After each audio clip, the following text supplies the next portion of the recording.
Hey, this is John, and this is Lichess Plays. It is the first Lichess Plays for me of September. Let's get it started here. We have over 50 challenges, it looks like. This is a correspondence game. I don't think we have time for that. Let's try another one. Here we go. Arabella. Greetings to you, Arabella. Good luck. You are the first opponent today. Just as a reminder, make sure to challenge 3+0 if you're going to send a challenge. It can be rated or casual. Up to you. Let's play a Caro-Kann to start. How's my screen capture looking? Looks pretty solid. All right. Maybe I can slightly improve this. Just a little bit, making a couple minor alterations. Cool. Let's play D5. I'm rocking the denim board today with dark mode. I hope you guys don't mind the denim board. I kind of like it. Hello, Lapare. Greetings to you in the Twitch chat, one of our mods. Hello, Mr. Blindspot. Also, Disgrace F1. Greetings. Speaking of F1, on Twitter, which I use pretty frequently, it's like the one social media platform I use. It's starting to recommend tweets all the time. I think they're pushing some sort of algorithm that, you know, it's trying to push like viral popular tweets. And Twitter thinks that I watch F1. I don't know why. Maybe it's because I have like people who I follow who are into F1. But Twitter like insists on showing me all these Formula One tweets. Hello, Tani Schlad. Also, Malcolm Tucker. What's up, Spooky Spectral? And Curious Mountain Crawler. Spooky Spectral. Are you also Dr. Prof Spooky Pants, who's often in the chat here and challenging? Greetings to our YouTube viewers as well. Hello to Cap Bell, also Nim Bachelor. Hello. Hello, Steve and John Stevenson. Greetings, greetings. David Corneli, you can send me a challenge. My username is Fins, F-I-N-S. So you can navigate to my profile, or if you just create a challenge on the main Lichess page, if you click on the lichess.org button, there's a way to create a challenge. Ooh, I think I see a little tactic here. Also, there's two permutations of it. I can take here right away. This was my initial instinct. Check. And then when the king moves, go pick up the bishop. But in like a millisecond, I realized that this is probably the better permutation because I don't have to sacrifice the bishop up front. I can threaten mate and hit the bishop here. Classic double attack right there. And changing the move order. Like, don't get locked into one move order, folks. If you see a promising idea based on a multi-move sequence, Rubik's Cube it. Try various move orders to find the best one. When you say bishop to F1, you're being listened to by the algo. Exactly, I think so. Also, it thinks that I watch cricket as well. I get a lot of cricket tweets recommended to me. Okay, so my opponent saw the threat. However, I'm going to go take that bishop. Let me just think which way I want to do it. Let's stay with the queen.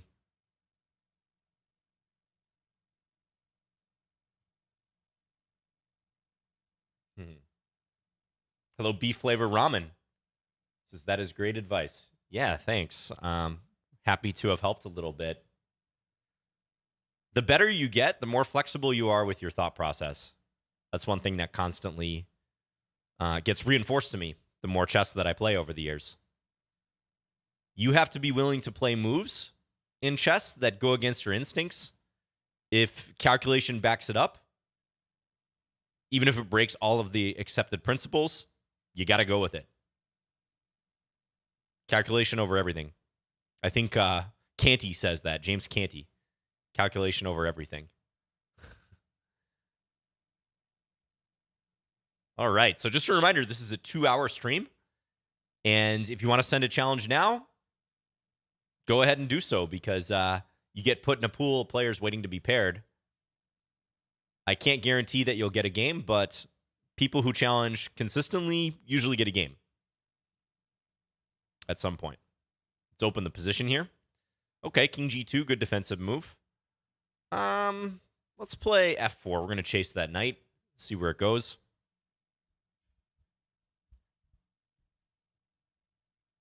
And now I'll play g6. This knight's looking nearly trapped. White can move the king somewhere so that the rook pins the pawn, but I think when I move my king, let's actually go here.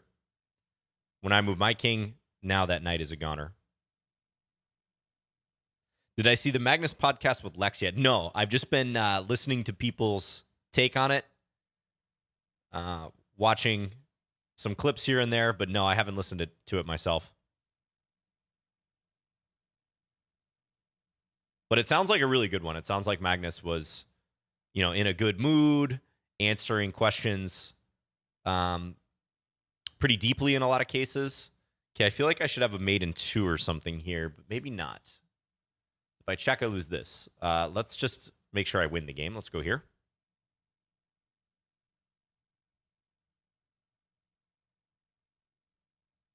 Because now I'm actually threatening this, which my opponent sees. Play like this.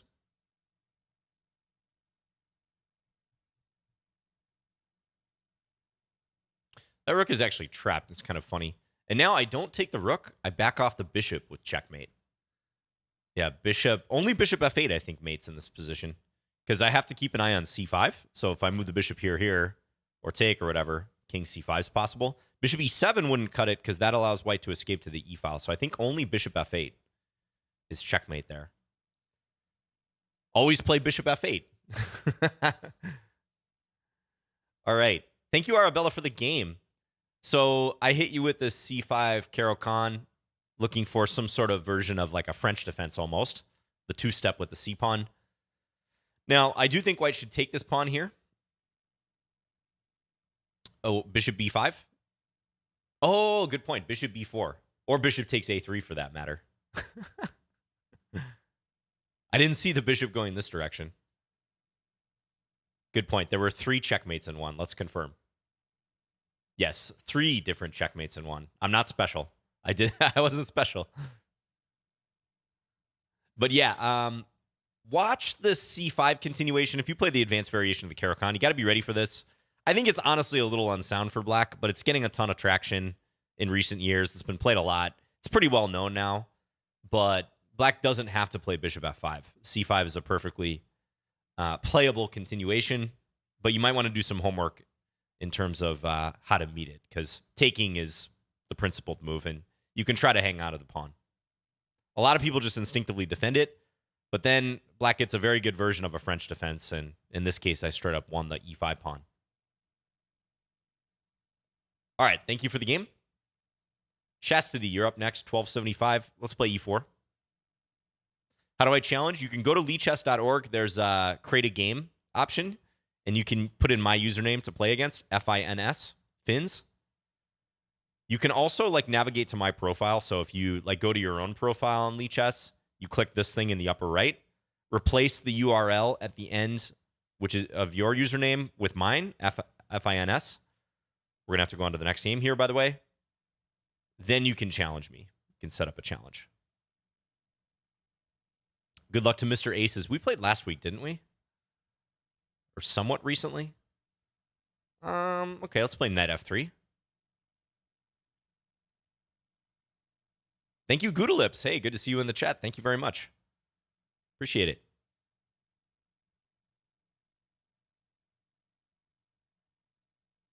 What's up, Tom Walker? Also, Michael Machos. Greetings. And thank you, Blitzkrieg261, by the way. Appreciate that. Hope you're having a good day as well. Okay, let's take here. I'm always happy if I can knock out one of the center pawns and then expand. This looks a bit sketchy for black, kind of a bad version of a Grunfeld, I'd say.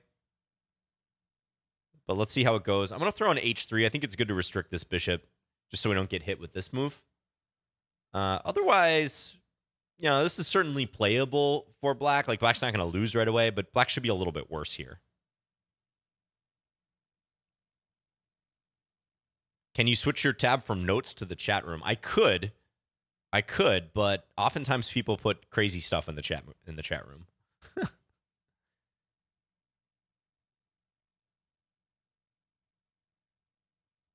I might want to make some private notes that are not so private because you guys are seeing all of them. But yeah, I can put on the chat room. What does this do? Oh, that allows me to chat if I have the green selected. Otherwise, down here I can't chat. Okay. Well, we'll keep that. We'll keep that turned on. Okay, castles. Black's not ready for e5. I would just take in that case. Maybe they could try to play it, but it doesn't look quite right. Okay, now I really think Black's gearing up for this move. So I'm thinking what might be disruptive against that. I could maybe play bishop f4 here. That actually might make some sense. I could also try to advance e5, but I kind of like my pawns where they're at. They control a lot of territory. a4 is another option. a4 might actually be a pretty good option here. Let's play that because a5 is annoying. So maybe that will induce black to play a5. And I feel like the slight weakness of this knight could be irritating for my opponent. Like, what if I play queen b3 now, for example? Let's do that. So I'm thinking if black goes e5, take. I basically ruled out knight takes e5 as a defense, right? Because I'd be hitting this knight twice in that case. So we're trying to squeeze our opponent right here. Let's play rook d1. Good to set up the rook opposite the queen. If black goes here, I might put this rook here and line up. Look for some future ideas like this. So, yeah, Mr. Aces is very cramped here, trying to maneuver. Let's play this rook over. It's increasingly difficult for black to play a good move. Okay, queen c7. So that steps into the alignment I just created. d5 is definitely screaming to be played here. I also have some vague ideas of attacking f7, like maybe some sacrifices. Don't think it's really necessary, though. Yeah, let's go d5. Opens the bishop. I would expect c5. Not the most glamorous move, but I think black might feel compelled to play that. Okay, and that just drops the knight here. That simply hangs the pony. Let's take it. All right. Let's go knight e2. This is a cleanup job at this point.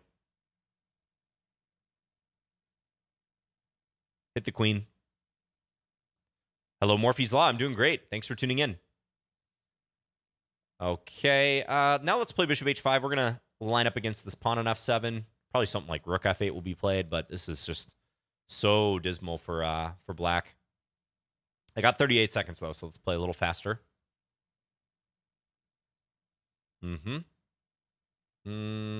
this up.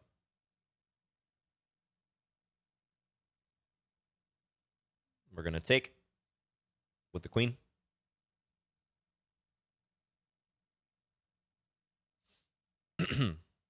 Make sure I win this game.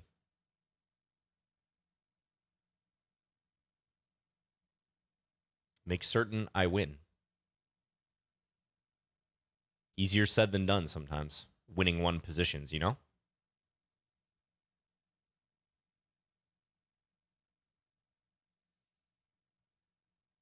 Fork.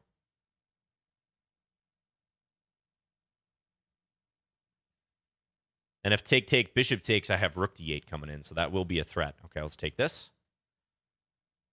Pump the rook into c8.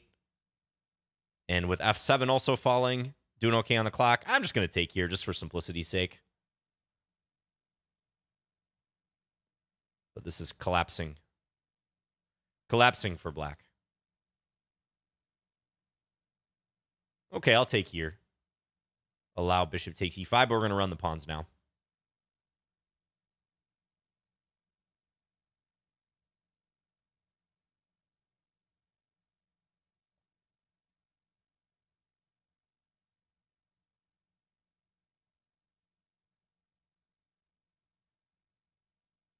There we go. All right. Thank you, Mr. Aces, for the game. GG. Yeah, cramped position for you.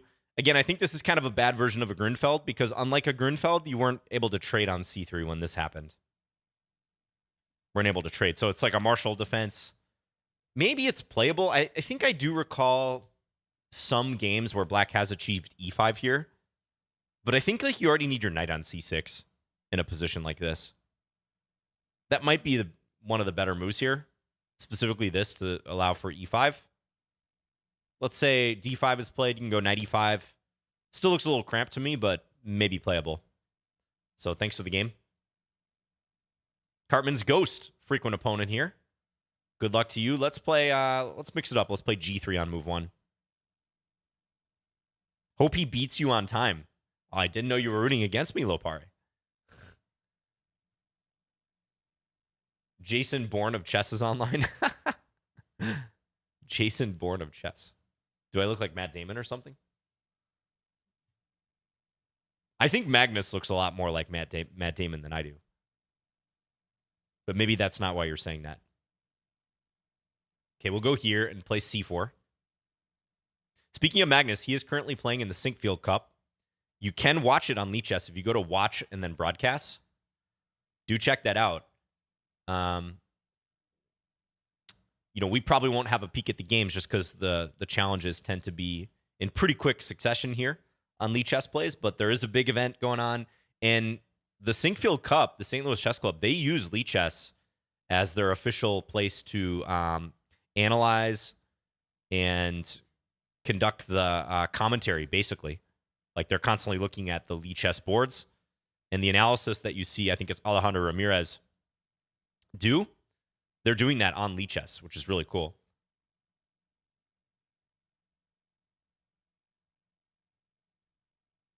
Will I be streaming on my own channel after this? I might later today, but I will be taking a break after the stream. If I do come back, it'll be much, much later tonight, my time. So many of you will be asleep, most likely. Okay, he really wants my dark square bishop, which is understandable, I think. Let's go here. And then I might play bishop d4. I'm thinking about it. I might try to go here just to see if Cartman goes c5. Expands in the center. Okay, so to play that move, you got to calculate this. Take. What's going on? What is happening there? I feel like that's good for black. I think black actually picks up a little material there, so that checks out. So you know what I'm going to do? I'm going to take with... Let's take with the queen. Let's keep the structure together. And now on pawn takes, I'm really liking this move.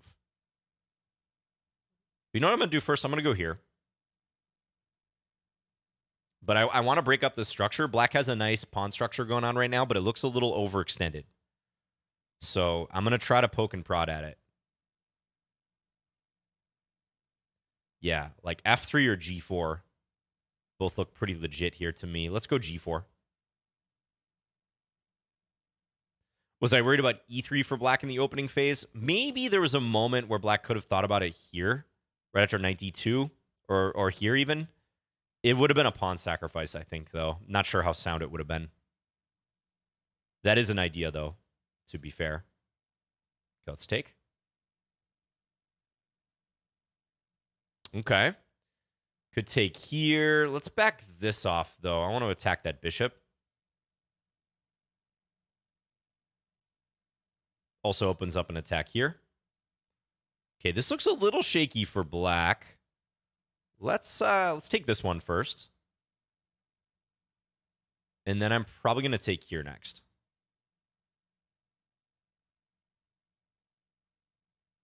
My king looks safe enough. I don't have a g-pawn anymore, but I've got that bishop sitting in front of it. I don't see any huge issues with my king. I'm up 2 pawns now. This is looking pretty fragile. I think we're doing well here. Hello, Tori Tuan. My own channel is just my name, John Bartholomew. So you can find that. If you type in like John Chess, this is a good move, by the way. If you type in John Chess on YouTube, you should be able to find it. Okay, now I got to really be accurate here. I think maybe this move feels absolutely disgusting, but I'm going to play it. I'm going to play it. Blocking in my own bishop. If I played h3, there was knight takes h3, so I'm thinking... I mean, I should still be okay, but not going to lie, guys. I've had better positions in my chess career than this currently.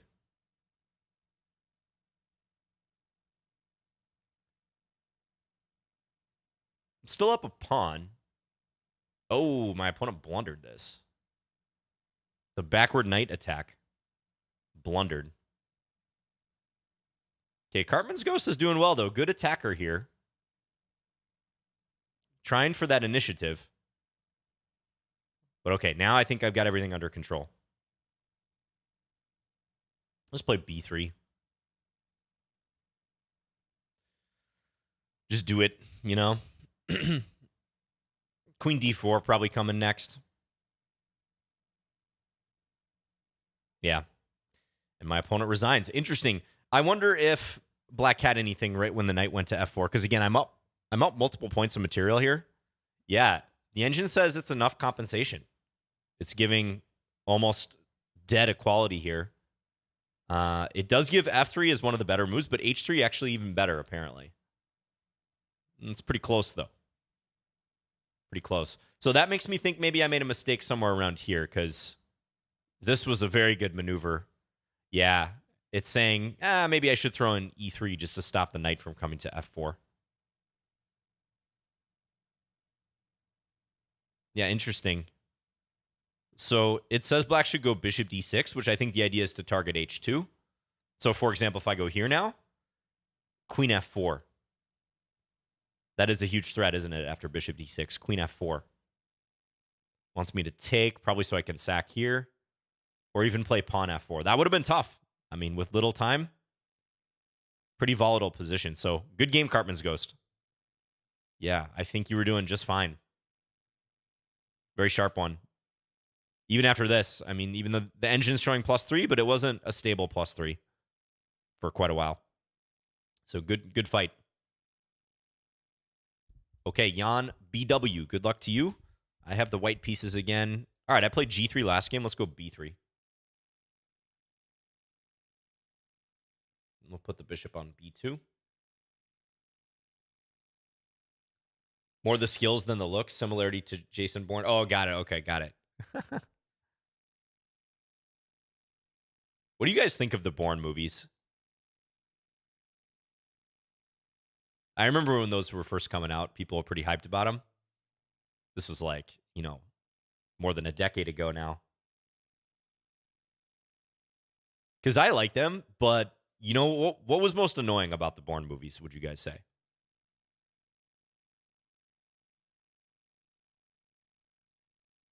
Oh, thank you, Nick Novotny, by the way. Says, I look forward to your checkmates all week. No mercy. Thank you.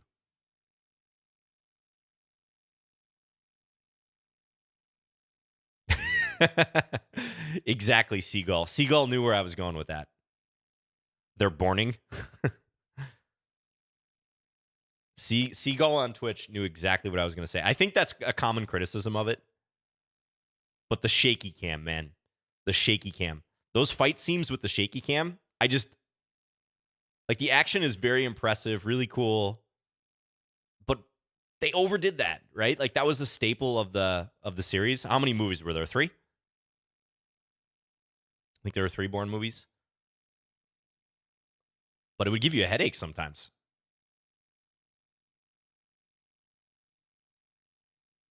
It's like with the movie Tenet and the just ridiculously loud soundtrack that they made the decision to use. I personally hated that. It ruined the entire movie for me. The Bourne movies, not so much. Like, that didn't ruin it for me. But I don't know. Maybe like these Hollywood producers are overthinking this stuff. There's 5? There's 5 Bourne movies? Oh my God. Tenet was a great movie? Yeah. I guess to each their own. I was a little nonplussed.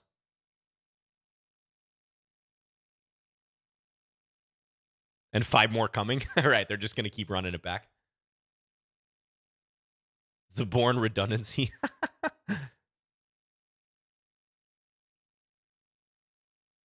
Are there actually 5 Bourne movies? I got to look this up.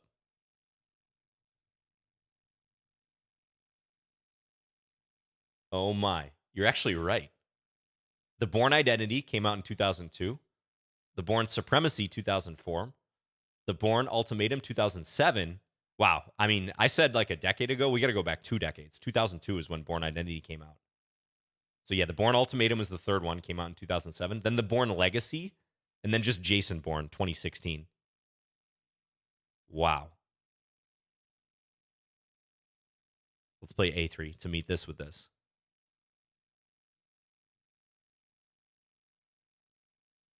Their plan is to make 18 Bourne movies.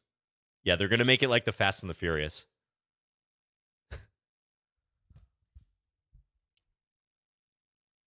All right. Pretty good move right there. Kind of annoying for my rook. You know, I think I'm going to play D4 here. I'm not in love with this move, but Jan's bishops are looking pretty good here, so I need to block them a little bit. And I'm actually threatening H3, G4, G5, which is a funny little threat.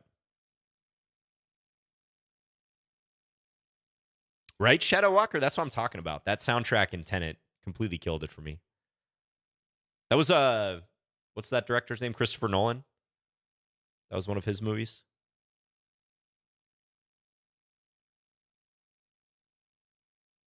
Too Born, Too Furious.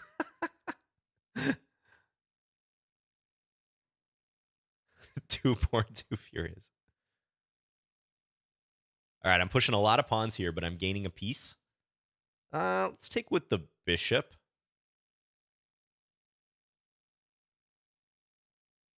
There's so many quotable lines from the Fast and the Furious movies. You can adapt some of them to chess too. Like, I live my life a quarter centipawn at a time. Shout out to Lichess and the centipawn metric. Feel free to make up your own.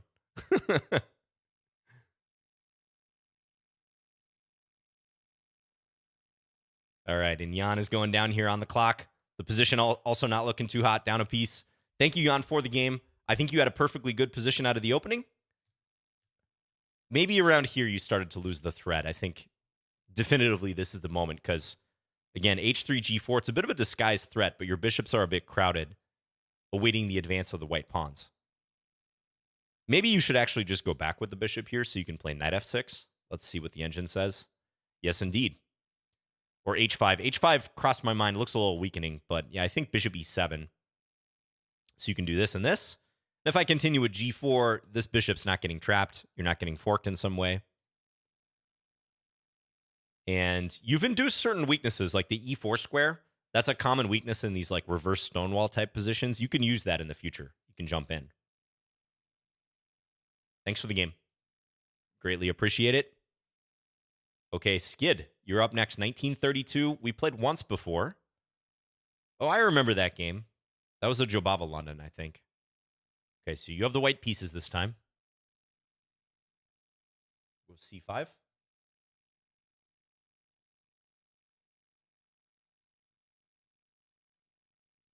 All right, let's play a hyper accelerated dragon, G6. Gladiator and The Departed are my favorite movies, says Nick. Those are pretty great movies, I agree. I think a lot of people like those. Yeah, okay, so this is one of the better lines against the hyper accelerated and the accelerated dragon is white playing in Maraxi fashion. Bishop E3. Okay, let's go here. Attack this pawn. Okay, F3. Usually F3 is not played this early. So my tactical antennae are up here, guys. I'm thinking if there's a way to punish this per se. Like maybe Queen B6. You guys know the drill on Lichess plays. If I'm uncertain about something, but it looks interesting, I just play it. Attack this. And if white plays Queen D2, for example, we hit him with knight takes E4. Does that work? Knight takes E4, knight takes C6. Knight takes D2, bishop takes B6. I take back on B6. My head kind of hurts. I'm attacking B2. The knight on C6 hang. I think that should work for me. The Prestige, that's a great movie as well. That's a really good one.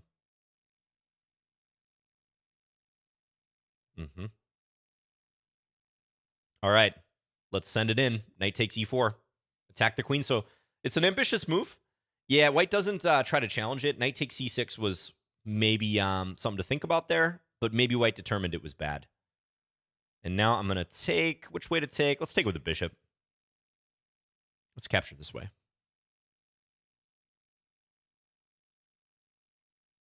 Bishop takes, queen takes. I'm okay with the queen trade. We get to hop the knight in, threaten knight c2. I'm up a pawn here. Those pawns in the center are pretty weak. Maybe b6, bishop b7. Hmm.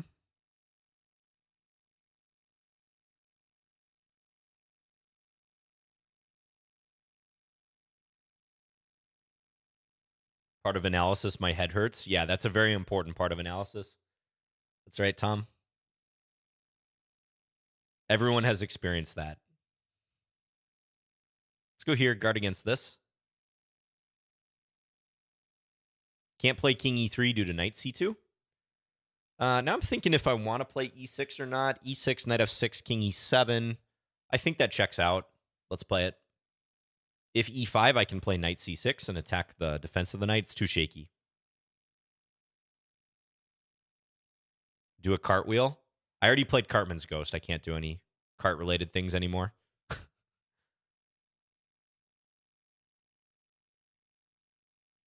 Have I seen The Good, the Bad, and the Ugly played by the Danish National Symphony Orchestra? No, I haven't. They play the soundtrack? It's got a pretty incredible soundtrack. Pretty iconic. So maybe I'll check that out.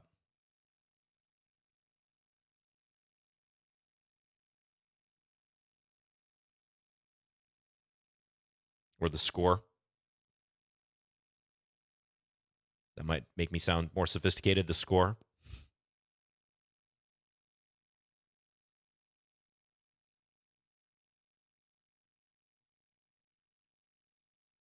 Nice. I will check that out.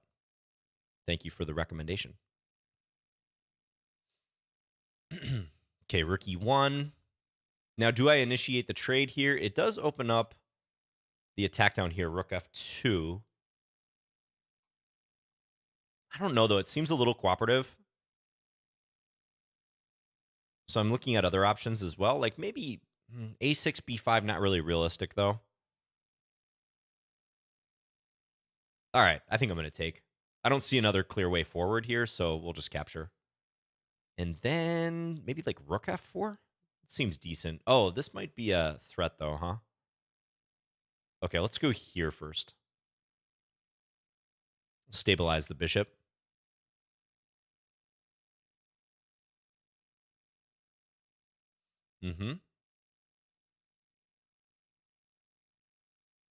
King up, guard the f6 square.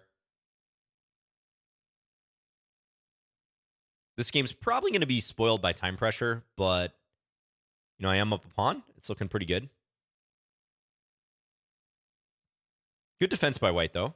Definitely white is resisting pretty nicely here. Okay, let's take this way. Can't go down here. Let's pull this back. I think the knight has overstayed its welcome on d4. Check and go after the pawn. King d4, I have this. There's various fork things that could happen there.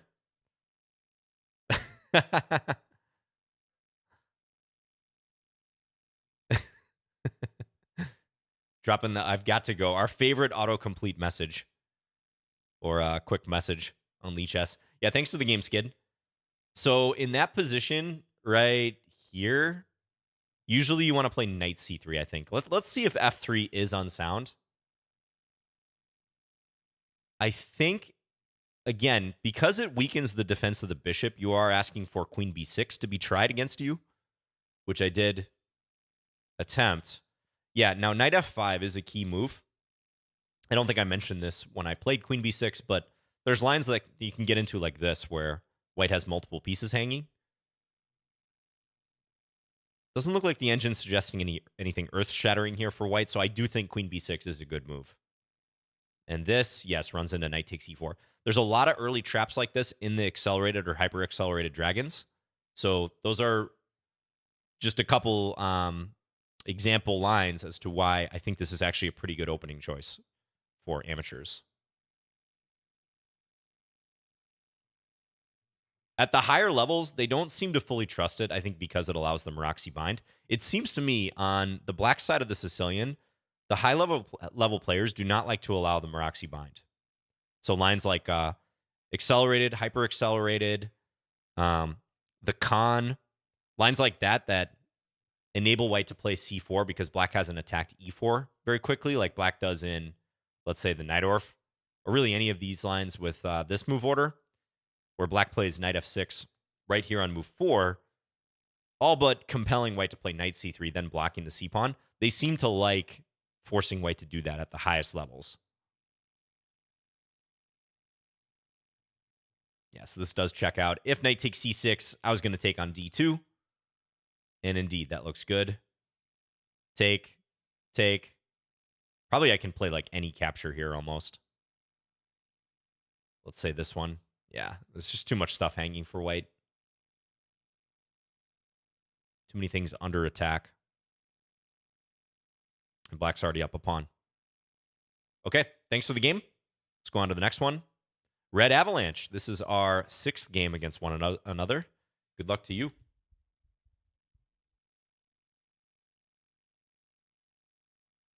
Another e4 game. Okay, so I played Caro. I played Sicilian. Let's play a Pirtz. Obi Arnold S. Hey, John, ever played against Caruana? You know, funny you asked that. I have, actually. There's a video on my YouTube channel where I played him on the Internet Chess Club, the ICC. And I actually won that game. So you can check it out on my channel.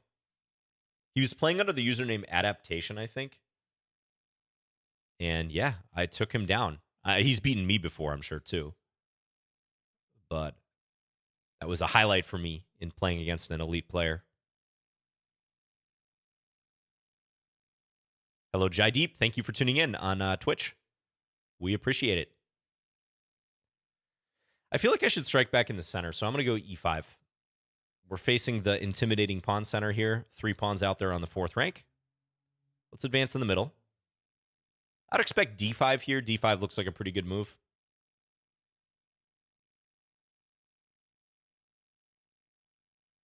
What is the idea of the Pirtz? Looks very boring. Well, it's a flanky opening. Usually, often you combine it with a fianchetto on the king side. Not always. So you're just delaying any clash of pawns for a while. I'm going to take here. I would say it can actually get pretty exciting and nuanced. But it's a quirky opening for sure. You got to be very confident with your move orders to play it successfully as black. Here, I think I'm a little bit worse. But that's okay. I really love Lichess and Thibaut. Yes, we do as well.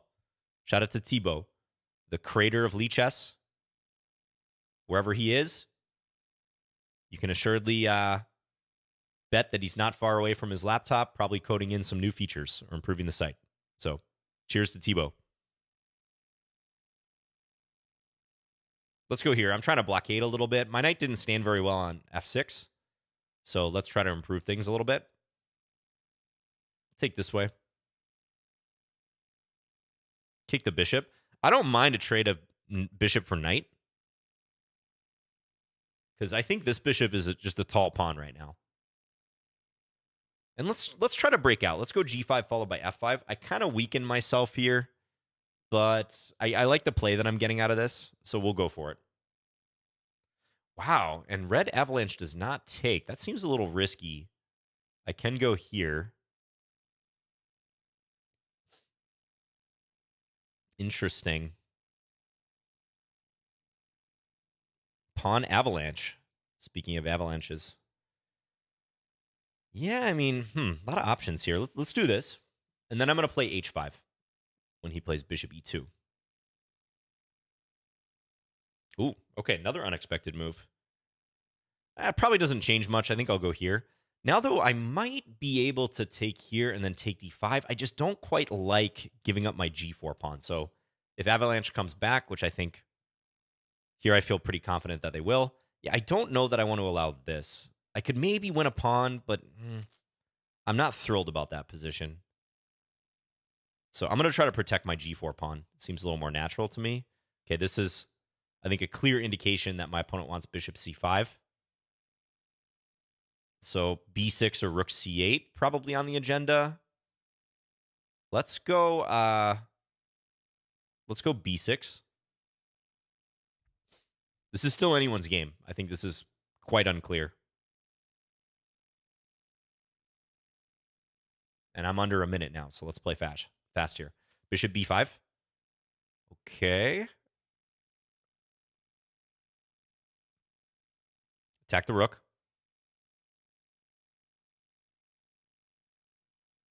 Just improve the bishop for a moment. I'm still not sure if I want to take or push. Probably leaning towards take now, but it depends where this rook goes. Like if rook c4, maybe I do this and then here. Although there's bishop c5. Okay, rook c3. Let's take.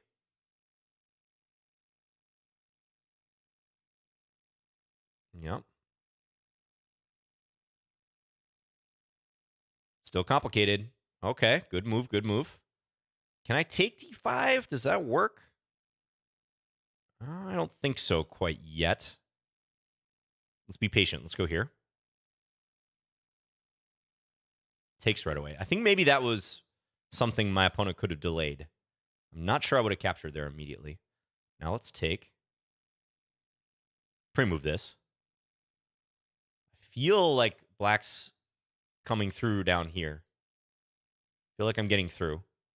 There's all sorts of bishop e3 ideas too, or bishop d2 even. Ooh, and that's a rook. That is a rook. Bishop e3 threat now. Take. Queen coming down. All right. Thanks for the game, Red Avalanche. Got sharp there in the end.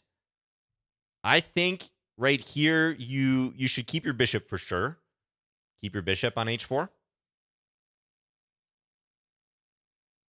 I don't know. Maybe attack this pawn. Queen e2 or something. Still anyone's game here, I think. Engine gives an edge for black, but it didn't feel super secure. The position's open.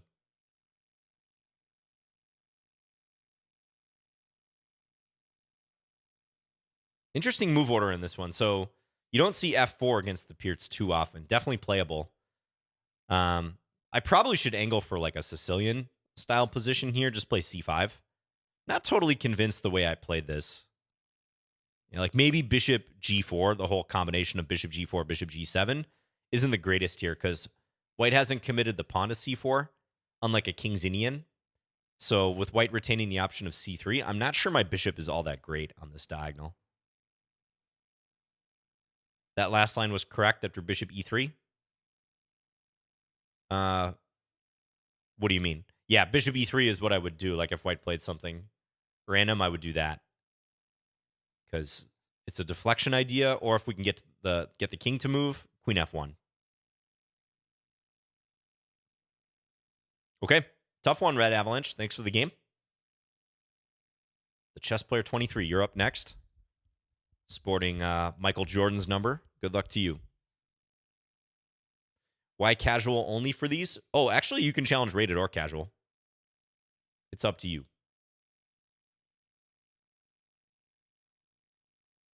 Good luck to my opponent. Let's play e5.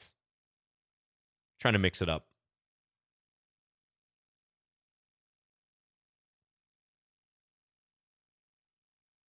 Okay. I don't play a whole lot of e4, e5. I find it kind of boring sometimes. All these like Joko pianissimo positions you get into. All the random gambits also that you have to remember. I think that's somewhat of an important task for an e4, e5 player from the black side. Scotch gambit, Danish gambit, Evans gambit, all those sort of things. But there is a reason that the top players like e4, e5. It pretty much has unmatched solidity.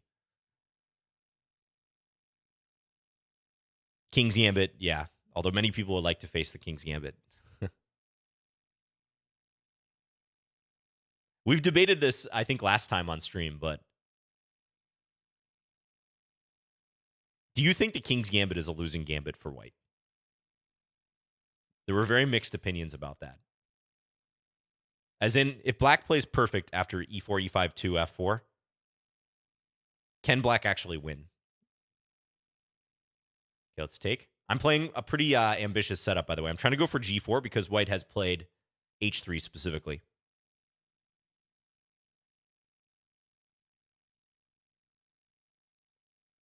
Maurice asks, hello, John. Why don't you ever play the ready potato variation? Probably because I'm just learning that there is a ready potato variation.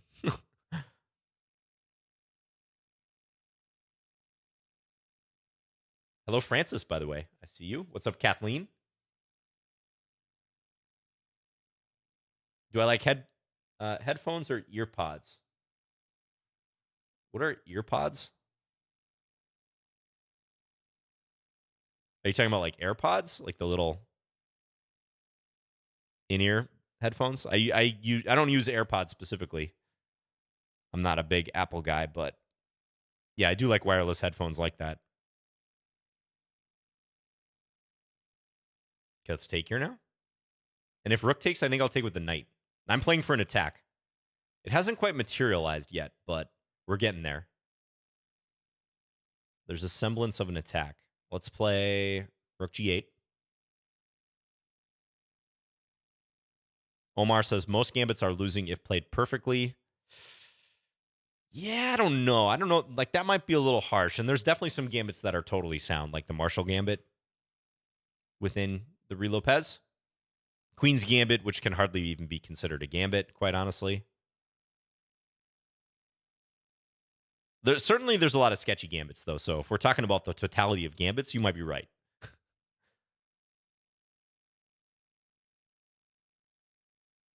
All right. This is an interesting position. I think my opponent's defending pretty well as things stand. I am up on the clock, though, so let's try to maintain that edge. Let's go here. I want to keep my queen trained on f2. Just seems kind of annoying for white.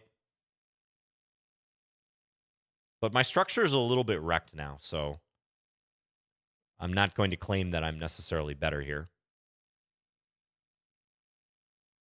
Yep, another good defensive move. Maybe h5. Now I can introduce this as an idea. Maybe try to snake my knight in somehow. I mean, kind of interesting still. Definitely interesting. I want to play knight g5, but I think queen d7 is an issue, so probably I should go here.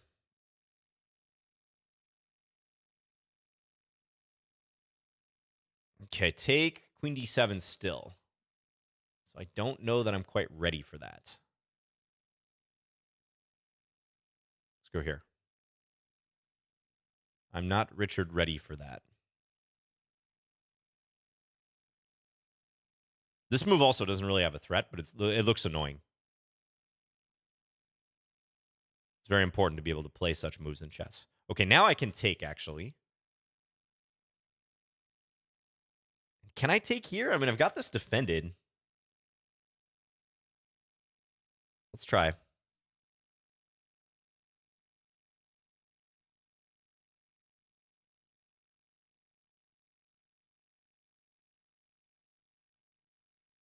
Okay, take here.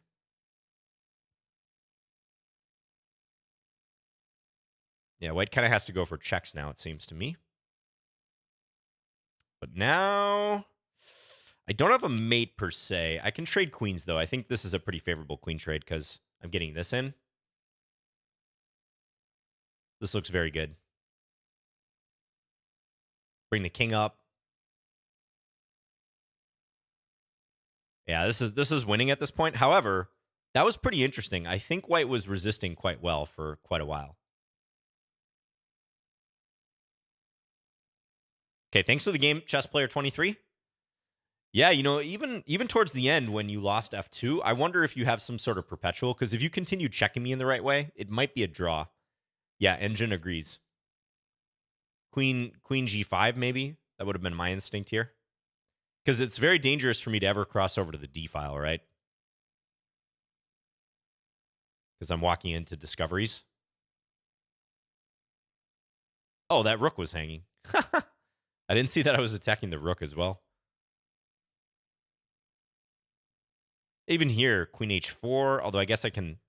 Yeah, I guess there's no perpetual at this point. That pretty good game. I think you defended well. So what the chess player did well in this one is that they didn't overreact to me playing g5, g4. Like, yeah, their king side's getting slightly broken up, but they never really deviated much from playing in the center and completing their development. when you like over defend against these things, when you start considering really wild stuff like, oh, maybe I should meet g5 with g4 or like move my knight away prematurely, that's where you can get in trouble against approaches like this. Oh, and someone was asking about rook h7 at the end. Yeah, it wasn't working because the queen was covering. That is correct. Okay, thanks for the game. Tough one. Very tough one. Who's up next here? Theon. Good luck to you. Let's play e4.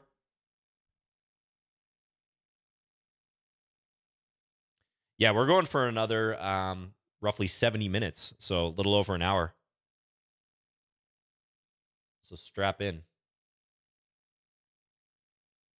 Am I not playing the 960 event? That is correct. Yeah, I've not played any of the 960 qualifiers. Although I know a number of title players who have. All right, let's go with c3 followed by d4. I frequently play this. I actually recently had a student I taught this line to, and he played in one of the Lichess leagues, and he got our opening preparation about 15 moves out in one of the key lines of this where black goes bishop b4 check. And he lost the game, unfortunately, but he had a winning position out of the opening.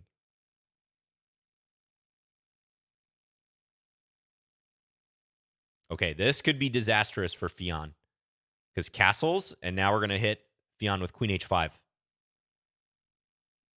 Yeah, and this is going to be quickly crushing.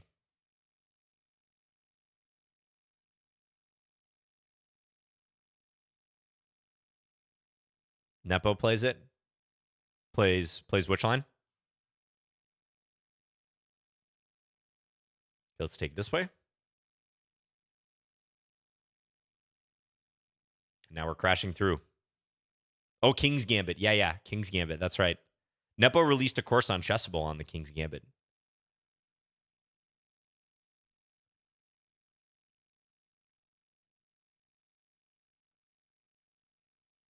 I keep losing winning positions. Any recommendations? Well, aside from the obvious, got to play better. Not that that's going to help you much. Yeah, you have to, just like anything else, go back and analyze your games, see if you can spot any trends as to where you're misplaying certain positions. Maybe ask a higher rated player if you have like a friend who's, higher rated than you or a coach. Ask them what you can do to improve your technique. This is checkmate. All right. Thank you for the game, Theon. Yeah, so against this line, you got to know bishop b4 check and the subsequent play here. Black's fine if they play bishop b4, but you got to know some theory at this point. Like bishop d2, take, d5, or even bishop d2, knight takes e4, perfectly fine for black. Or if knight c3, you want to know how to handle these positions. Who knows what the move is here for black? This is actually how my student's game went. He was playing white. As we spotted that his opponent didn't know how to handle this. It's very easy to go wrong in this position for black if you're not sure what to do. Very, very easy. That is correct. Honor Guy has the right answer. Bishop takes c3 is the move. A lot of people take with the knight and sort of greedily go for this, but white is absolutely crushing here if this happens. Lines such as this. And then rook e1, or piling up on the knight on e7, you'll win the queen, or knight e5 is also good. So if you like Gambit style continuations and you're trying to get some experience within e4 as white, I would recommend this line. This is pretty fundamental stuff. It's been around for a long time. Check out the game Steinitz versus von Bartholomew. Steinitz von Bartholomew from Hastings, like 1896, I think. Classic game. Von Bartholomew played check. And then in this position, not knight takes e4, d5, which is playable, but not quite as good.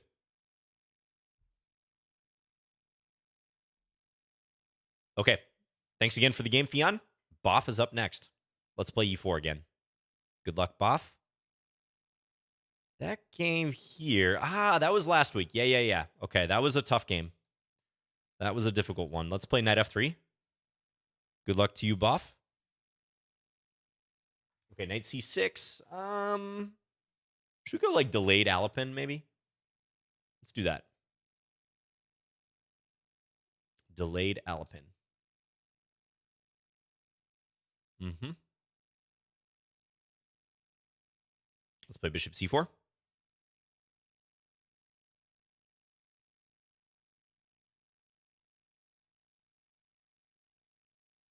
And wait a second. Knight c3. Got to watch knight takes e5 as an idea. Always. Oh, yeah. Greco analyzed a lot of that stuff way back in the day, too. That's right.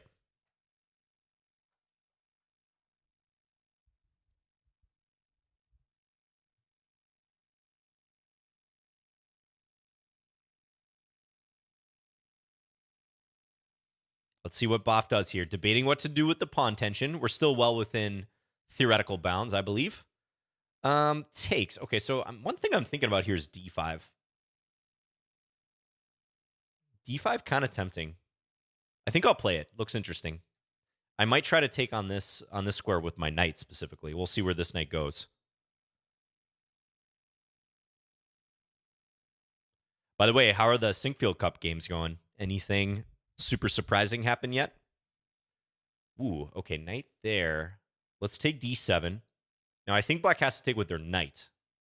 Yeah, because if they took with the queen, knight takes e5 was looking unpleasant. This looks a little tricky for black to navigate here, right? Because black's behind in development. Not easy to get this bishop out. Queen b6 looking for a queen trade. Okay. Let's go here.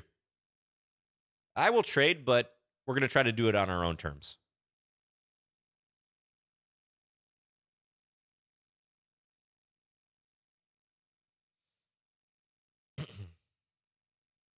Maybe Boff could trade and then castle queenside. Looks a little risky, but I don't know. Black has to do something here to try to coordinate. Knight f6. That allows queen takes here at minimum. So, I also have check. Check is a killer. Discovery. Yeah, that wins the queen. Wins actually even more material. Like if king here, take. Pawn takes, we take the rook down there. That was, yeah, thanks for the game. So we can look at the database here. Always good to refresh our memories of modern theory. I'm not a big expert on these positions.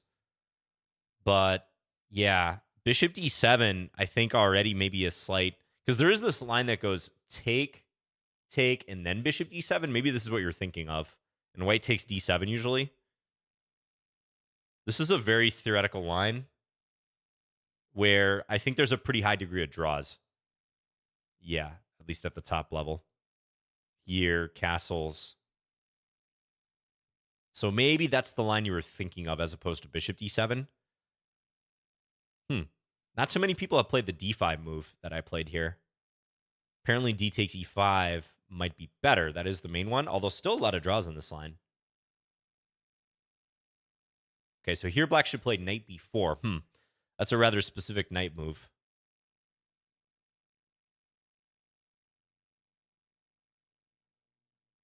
Interesting. And there's some games from here. Yeah, again, I'm not an expert, but it did look like after knight d4, you lost some initiative. That's for sure. And here, yes, take. I thought maybe castles here.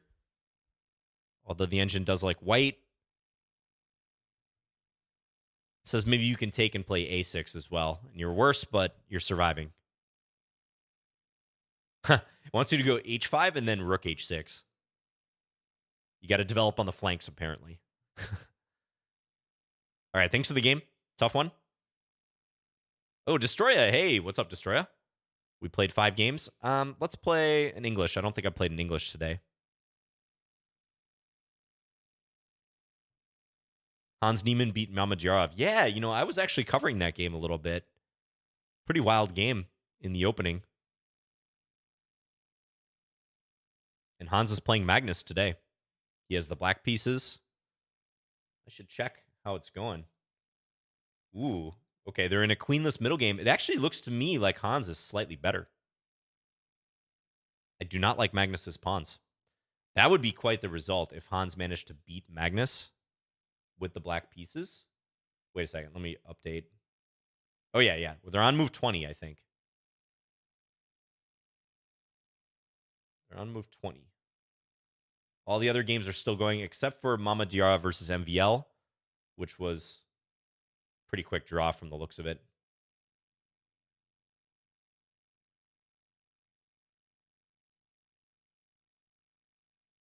Faruja versus Aronian looks really interesting. Faruja sacked a piece with white. So I'd say that game and Magnus versus Hans would be the ones to pay attention to. I read if Hans beats Magnus today, it will be his first time crossing 2,700. Oh, wow. Is he that close? I guess that makes sense. He's been doing well lately. I think he just played in the Turkish league, if I'm not mistaken. Hi, John. How much time should I spend reviewing rapid games versus playing games? You know, I'd say probably 75% of your time playing, 25% analyzing for that particular aspect of chess. You're probably going to be doing other stuff too related to chess study. I'd aim for like a 75-25. Maybe over time, like your analysis will start to take close to as much time as it did to play the game. But I think that's a decent ratio to shoot for. Let's open the center here. Get a bunch of pawn tension going.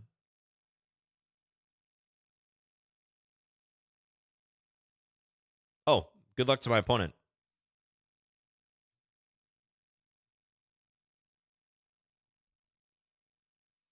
Did he gain rating in Turkish League? Yeah, I saw he had a loss early on, I think. So I don't know how he did rating-wise in that tournament. The website 2700chess.com usually has like very up-to-date statistics on tournaments and ratings. I'd recommend checking that out if you guys are ever curious about that.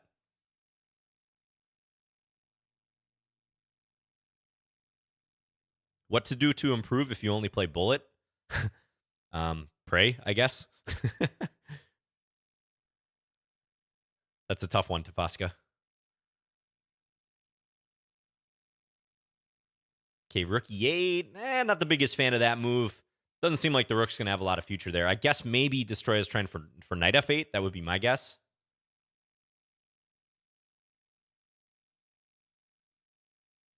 Ooh. I immediately look at knight c6 here. This is a very weakening move. Also, I can take on d5. That was a threat. A risky one. Okay, I'm going to take. And I think very, very likely this knight's going to land on c6 soon. Possibly with a fork. I could very well see the game going like this. Rook b8 and then knight c6. However, Destroyer plays this. Okay, but now I take. And I've got in-between moves here. I don't have to play king takes g2, right? In fact, I think this one's a good one. We take the rook.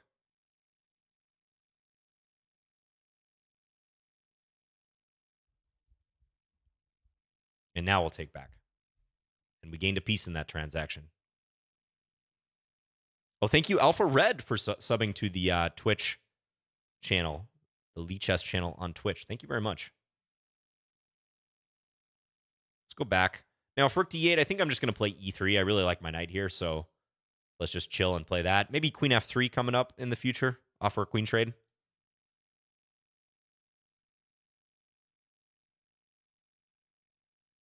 Play me, please, says E King. Well, feel free to send a challenge. No one's stopping you. Challenge Fins, F-I-N-S, to 3-0 casual or rated. Oh, thank you, ha-ha-hoo. Thank you very much. Yeah, appreciate everyone who tunes into these Lichess Plays streams. I think I saw Andras Toth is also doing Lichess Plays now. So he might have had a stream recently. I just saw that in the video archive for Lichess. So it's cool that there's lots of streamers involved. Sabina, you guys might know Sabina does Lichess Plays regularly as well.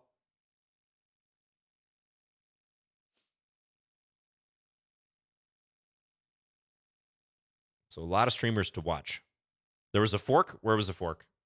I probably missed a fork. Thank you. If multiple people says I missed it and there was no check, then I could see where I might have missed something. Oh, knight c6. Yeah. Good point. But it doesn't necessarily win material, right? Because black can go queen b7. I got you guys. And the queen's defended. Or undefended, I should say. So no knight takes d8. But it still might be a good move. See, my instincts are just that good in chess. I know when a move that looks tempting that you guys want to play doesn't work, even if I don't calculate it. Just kidding. That's sarcasm. You got to be careful with sarcasm on the internet. A certain percentage of people will just never get it and think you're being arrogant. All right. Thanks for the game. Pocket Knight. Pocket Knight. I wish we all had a Pocket Knight. Good luck to you.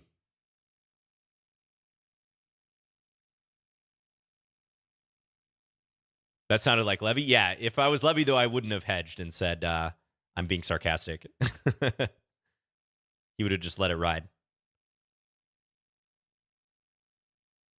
All right, Pocket Knight, they're rooting for you.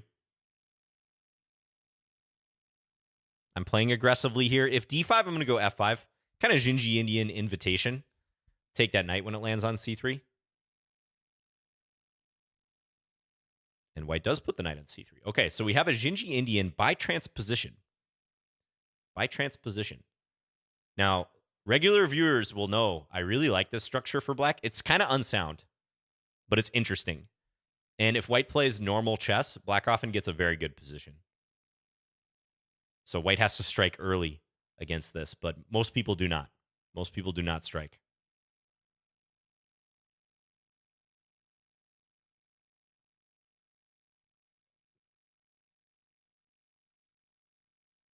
Oh, that's a sweet message, Music Guitar on YouTube. It says, shout out to my beautiful wife, Jessica, who lets me play chess all day and doesn't give me a hard time about it. Yes, shout out to Music Guitar's wife, Jessica. Cheers. Shout out to all the supportive partners, significant others out there.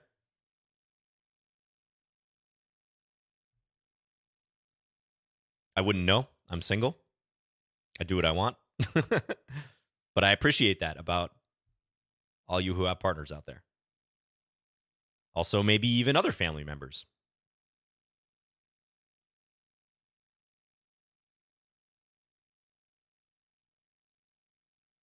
Chess Bachelor, that's right. Married to the game.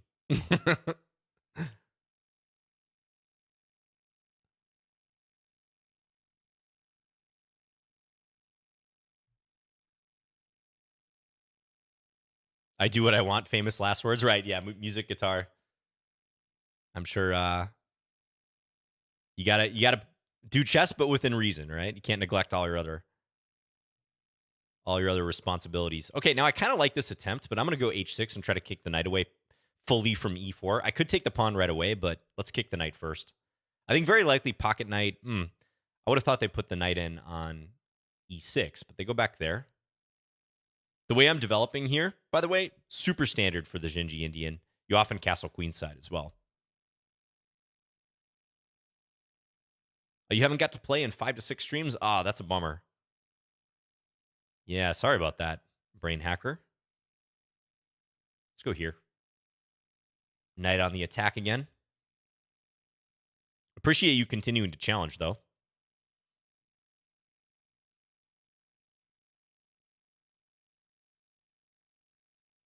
I love this structure because it's fun. Yeah, it is fun. It's a real unique structure, isn't it?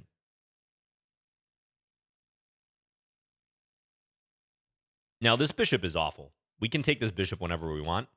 Let's castle. I want to take c3 too, but I'm also not in a hurry to capture those. I'd rather keep the position like manageable. Wait for the time to strike. Like maybe now I'll take it. Like take and then queen takes here. I think that's actually pretty good timing. White doesn't have a rook on b1, so when white takes back, they're not threatening checkmate. Maybe Pocket Knight is thinking about this, but I don't quite buy it. I think I can actually play this move now. This looks nice. Take e7, just king c7. And now I'm on the bishop too, so if Pocket takes my rook here, knight takes e2.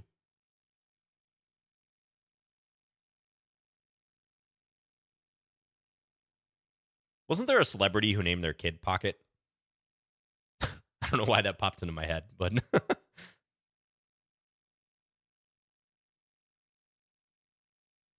Pocket is like a funny word. It just sounds funny. Okay, let's take. Then take here. If rook c1, knight check. Really running roughshod with these knights here. King e1. Maybe I would have to give a piece back, actually, but I could take another pawn, rook a1. It's a lot of material now. All right, thank you, Pocket Knight, for the game. Yeah, so I actually think when this position comes up here, after f5, you're probably better off playing something other than knight c3. I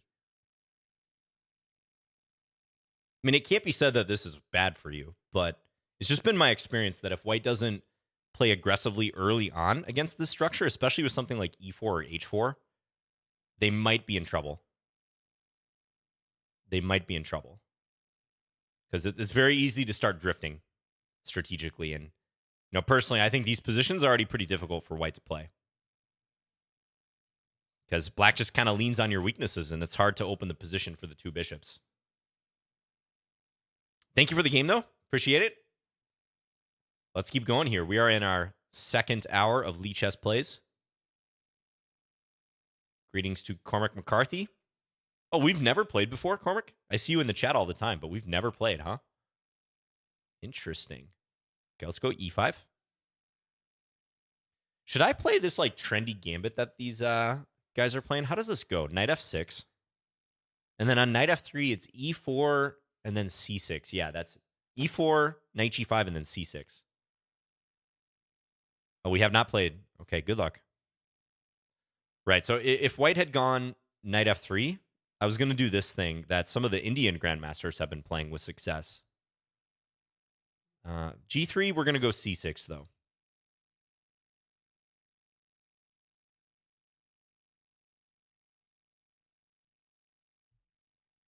Cormac McCarthy.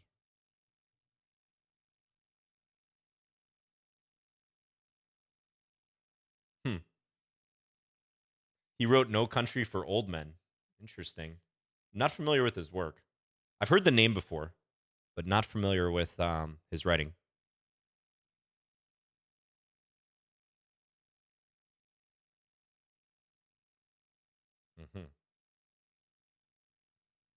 But with a C instead of a K.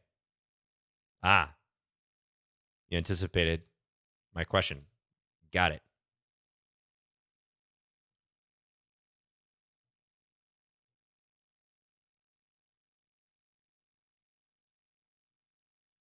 I'll have to check out his stuff.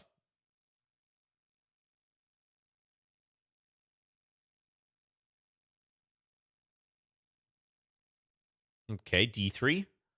Let's take that. Could also maybe think about bishop C5. Nah, let's take. Let's just capture. Just develop. I have an isolated pawn, but I'm not too concerned. He's openly stream sniping. That's okay. We encourage stream sniping here.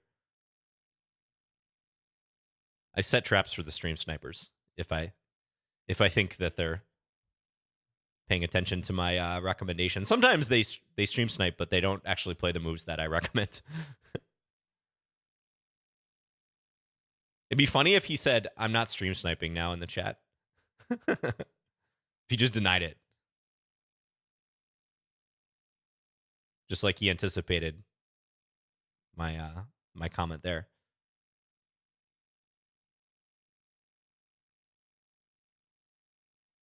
All right. How do I want to handle this? Let's go here.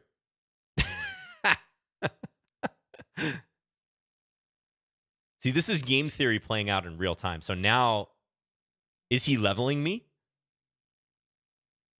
He adds another layer, another wrinkle to the battle that's taking place even off the board. Now I have to choose my words very wisely. That's okay. I'm experienced with this, though, guys. As a streamer, you get used to this level of mental combat.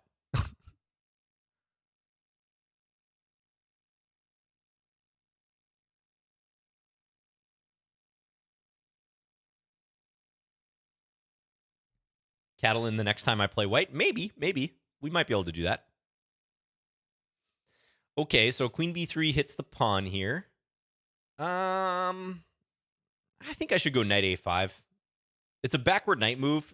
It seems a little weak because it puts the knight on the edge of the board, but yeah, it does encourage white to go back into the pin. So, I don't know. I still think this is pretty good for me, even though I'm facing the bishop pair. Let's go b5 now.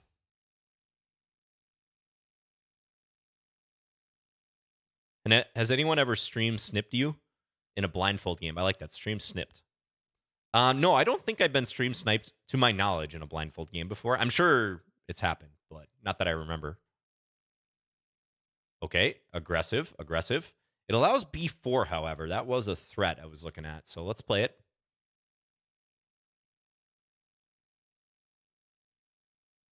Go here.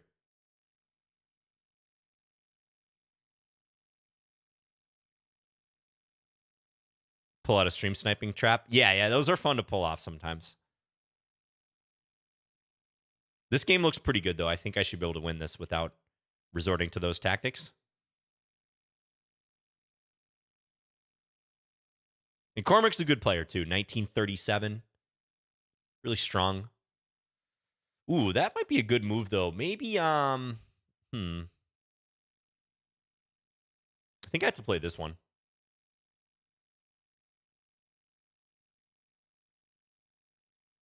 I think I have to do that. And then, okay, my knight's hanging, so I guess I'll take here. This is still tricky, though. Still a bit tricky, you know?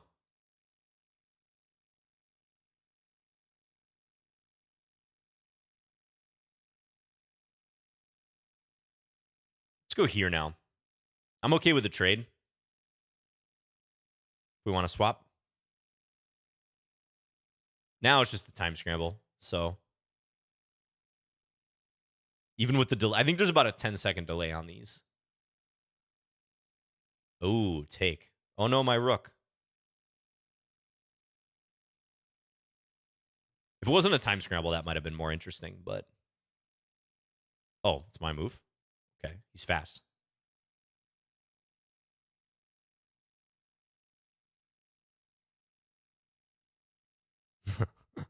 Yeah, I was just throwing pieces at him. Thanks for the game. GG. Yeah, interesting one. I wonder what the eval is like right in the middle game around here. Looks like you're somewhat better. I could see that making sense because you got the bishop pair. The center structure is a little fragile, especially e6 is undefended. Probably somewhere around here things go astray. You know, I do wonder if you took on d5 here, if this is playable. Because you allowed b4 to happen, Cormac. Yeah, I think you got to do something against these pawns versus closing it up. Even that was actually kind of interesting still. It wasn't a clean win of a piece for me. You get two pawns, and my knights are pretty awkward. Although I think I avoided like the brunt of your counterplay here. But yeah, probably one thing that crossed my mind, like take, and if take here, maybe d6. I guess you can just take. So better would be d takes e6. This seems a little more testing. Yeah, interesting. Bishop h3, another option too. I was thinking about going here, but then probably take on d5 now. Yeah, and I have some issues to resolve. Thanks for the game. Tough one. I'll check out that author's work. Oh, Schrodinger's Queen. All right, yeah, we've played a number of times. Schrodinger's has beat me before. Let's play knight f3 in this one. I got to bust out my A repertoire against the 2300s. Last time we played, Don't specifically remember that game. That was the Blindfold game. That was actually a Blindfold game. I do remember it. That was a pretty good one, from what I recall. Okay, we're playing a King's Indian this time. All right.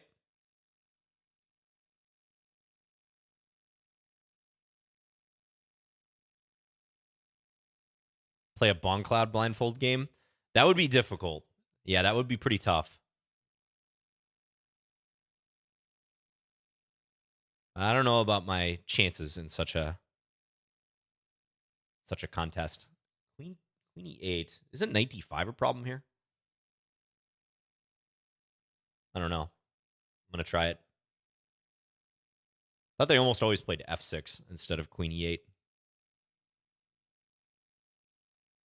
This looks bad for black, right? If here, I go here.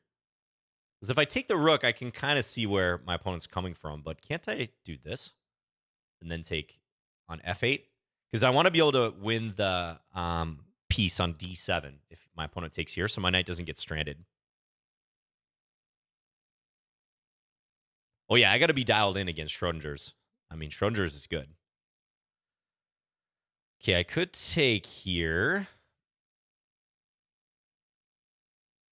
I could also maybe play like D5 or something. Might be a better way to handle this. I think that's probably better. Just close up the center. Don't allow those minor pieces to come to life. Let's just go here. B4, C5. Usual sort of stuff.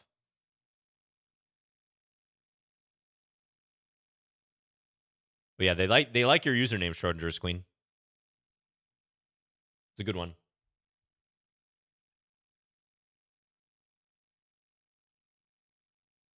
Abriam, thank you very much.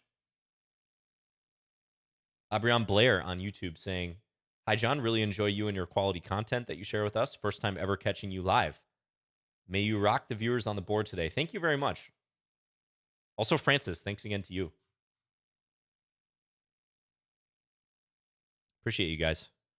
Okay, I can take, I can push, I can take here. Of all these options, what do I like? I mean, C6 looks pretty darn good. Let's do that. And then I think I'm going to take here. That's how we're going to play it. Bishop H6, H4. Okay, goes there. Could play knight E6. That's an interesting option. I think I like that. Let's just block the bishop. I'm giving back a pawn, but I think it's well worth it. I'm already up enough material. We just trade, continue, you know, the status quo. Should be very, very good.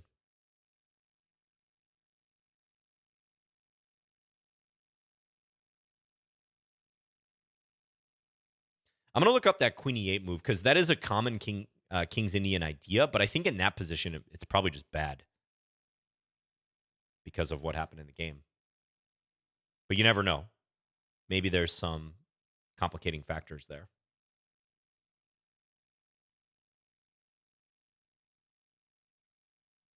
All right, big time mate thread here. Let's not fall for that. Could play H3. Yeah, I think H3's... H3 knight takes F2, though. All right, so I probably should take. Yeah, let's capture. And now C7, maybe? Threaten promotion.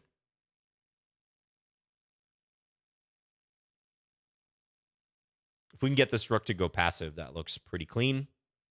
Lots of options here. Queen takes D6, probably what I would have played. But my opponent resigns. Thank you for the game. Again, let's see. So this is a theoretical line. And I pretty much only ever see F6 here. Yeah. You can, even before looking at the engine, you can just tell based on the database. F6 overwhelmingly played. A few games with Bishop F6, but no games with Queen E8. Because I think just concretely speaking, Knight D5 or Knight B5 apparently. Also good. Yeah, this is crushing. No way to defend C7. F6 now, take. And key component here, if I were to take on A8, you always have to discount a knight like that. Black would take here, And I might have to give material for this knight, or I might only get like one pawn, let's say, for that knight in the future. Some sort of knight takes b6 thing if black goes for b6, bishop e7. So it's preferable if I can fork the queen and the rook, and in taking the rook, so I gain time by hitting the queen. In taking the rook, black has a dilemma because both these pieces are hanging, but they can't take two pieces at once. And I'm going to either save the bishop in the case of like knight takes. I can drop this back, and I'm up in exchange plus a pawn. Or in the case of this, I get to trade. Key thing, I get to trade, so I don't have to discount that knight at all. Yeah, so f6, just a opening mistake happens. It's definitely happened to me. Thanks for the game, Shorteners. A happy pawn. Good luck to you. 1382. Knight c3. Okay. Pretty rare first move there, although definitely playable. Good luck to a happy pawn. Magnus is trying to equalize against Hans. Yeah, maybe we'll pull that up right at the end of the stream or something. I'm going to try to force a Scandinavian, by the way. Knight c3, queen a5. I kind of like playing this way sometimes. It catches people off guard when you do this transposition. Now we're in a queen a5 Scandi. Where are my team Scandi people in the chat? All right, bishop c4. Let's go bishop f5. Standard. Could also play bishop g4 if you want to be a little more ambitious.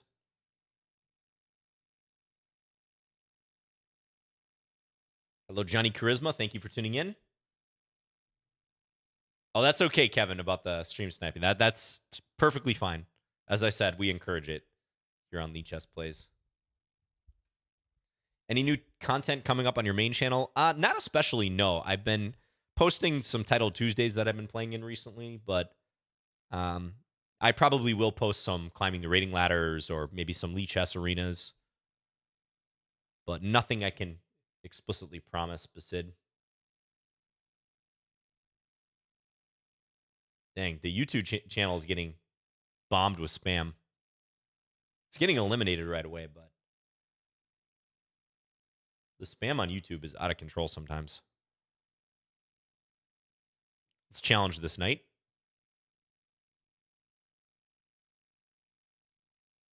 Oh, thank you, Honor Guy. Yes, it is my birthday tomorrow. Ooh, g4. All right, this is an ambitious move. That might actually be a good move here. I got to be a little careful. Let's go here. It's pretty risky for white, but if it works out, it really works out sometimes. Thank you, Spooky. Also, Victor. Bishop e6. I don't believe this one, though. I don't think this will work for white. There's just not enough firepower. Like, yeah, white can win my pawn on e6, but I just tuck the king on f7. No big deal. Queen e2, rook over if needed. Also, h2's hanging. We have to bear in mind. Knight e4. So if I take, am I going to get hurt somehow? Knight g5, king e7, queen e2. Yeah, that looks a little unpleasant. Okay, I'll give that to you. But let's take here. I think this is better. Or safer. White's really trying to give me this rook. I mean, I kind of want to take it. I kind of want to take it now. Take. Here. Back. Let's say rook e1. Rook e8. Okay, I don't see the big deal, so I'll do it. All right. No reverse gear, happy pawn. No reverse gear whatsoever. Let's go here.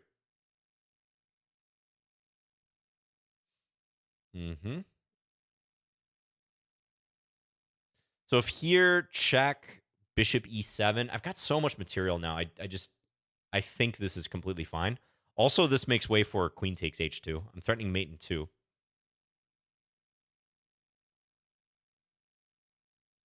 Yeah. And a happy pawn is going to go down. Okay, I give you credit, though, happy pawn. You did not play scared at all. In fact, you played the opposite of scared. Yeah, you went for the throat. I didn't actually expect that because you developed in kind of like a classical, pretty normal way. And then all of a sudden, you just started all in. All in. Okay, apparently knight takes e5 is good here. Oh, because I have that's interesting. If d takes e5, I can give the bishop on d6. Very interesting. That's usually not possible, but I guess the engine's saying the attack down here is good enough. And if f4, I assume there's like check here, here, and pick up the bishop at minimum. Also some stuff on f2. Going for the throat is the last thing you'd expect from someone called a happy pawn. I know, right? I'm just looking forward to this nice, pleasant, predictable game. Then all of a sudden, happy pawn is throwing all their pieces at me with reckless abandon. So if I take here, do I get in any semblance of trouble? Yeah, kind of. Knight g5 is annoying because I can't retreat to f7.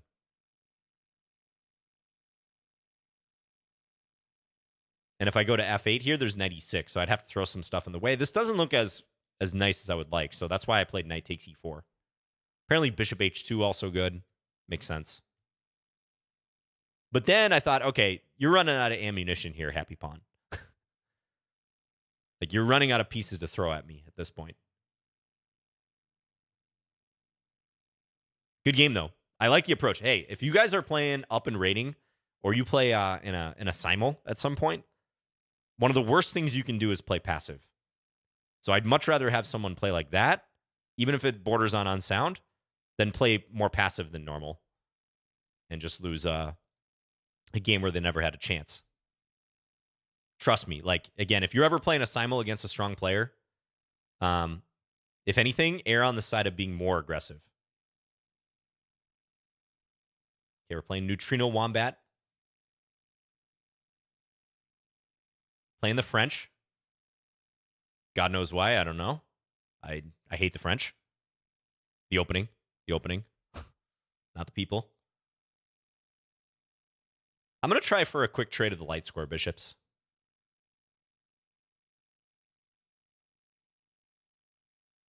Thank you, John Stevenson, by the way. Yeah, birthday tomorrow. I'm turning 36. Unreal.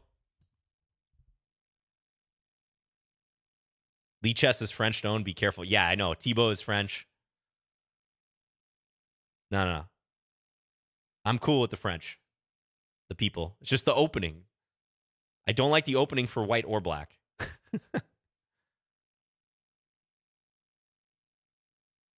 Trading the light square bishops is generally desirable for black and the French because you get that pawn just constantly blocking it this direction.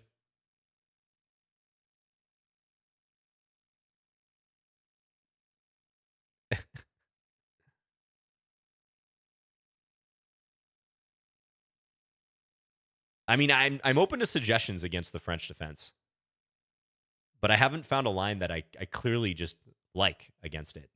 You know? It's a difficult opening to truly nail. It's pretty solid. It's pretty tenacious. Thank you, Pierre Abelard, for the 2 months, by the way. Subbing to the Lichess Twitch channel. We appreciate it. Shout out to Pierre, who I think might be French, actually. So, case in point, Pierre's awesome.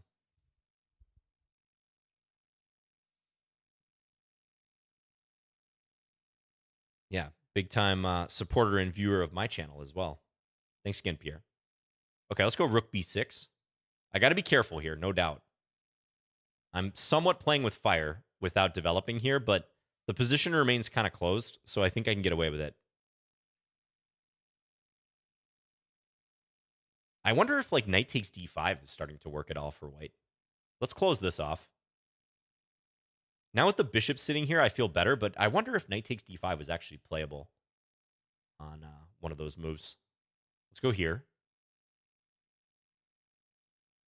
I just feel claustrophobic when I play this opening. You know? Like, let's do this. I feel like I'm in a very crowded elevator. And Nikhil gifting us up to Suad. Thank you, Nikhil. Shout out to you as well. Another viewer of my channel. 2 of them, actually. Nikhil and Suad. Okay, if white takes here, which way am I going to take back? I'm not sure, actually. Neutrino, you should totally play bishop c1 so you can protect a3 here. I think that would be a great move. It doesn't allow rook takes b1 or anything. It's perfectly sound. All right, I'm going to take this now.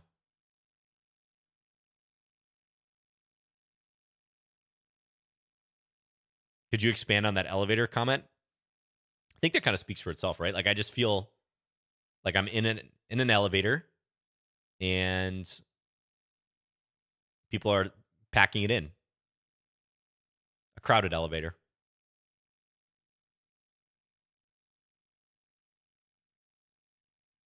The elevator speaks for itself.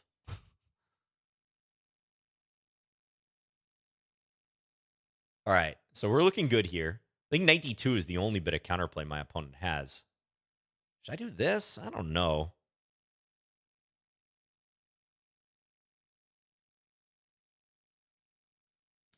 It's a little annoying, like how best to consolidate here. I guess I'm going to pull this back. I'm not sure. Let's just bring this back. I am guarding this, so that's probably okay.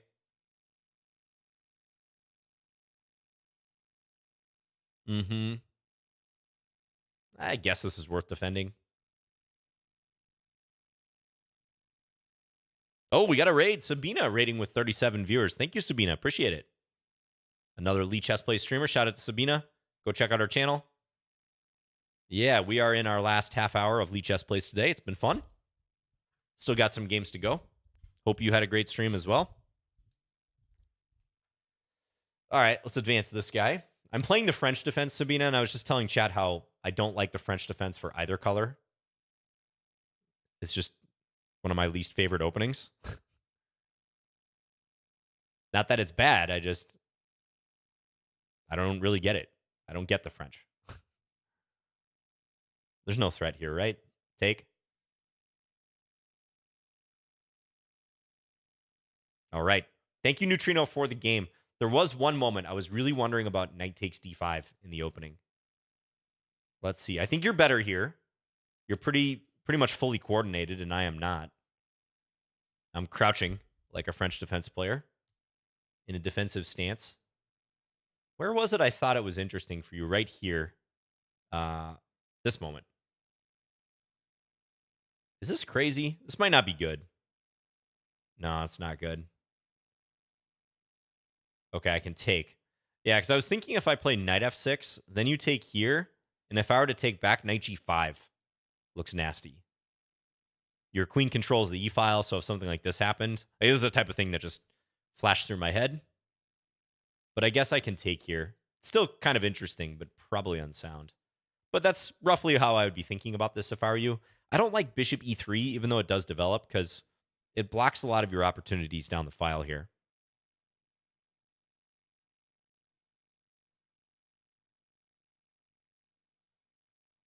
Interesting.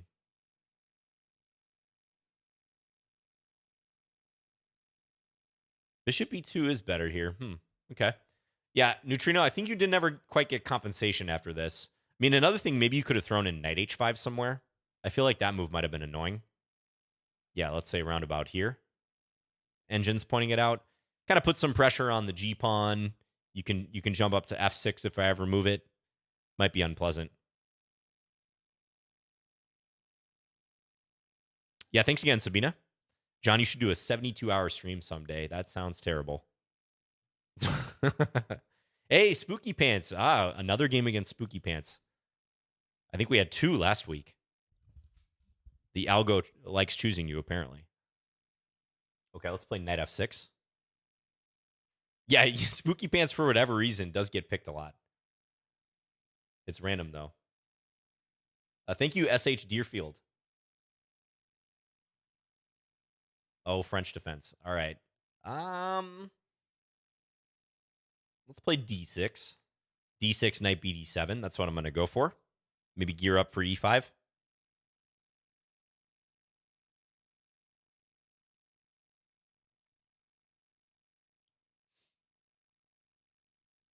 Give your best guess how likely Hans becomes a world champ one day. Man, that's a dangerous prediction to make because there's so many good junior players.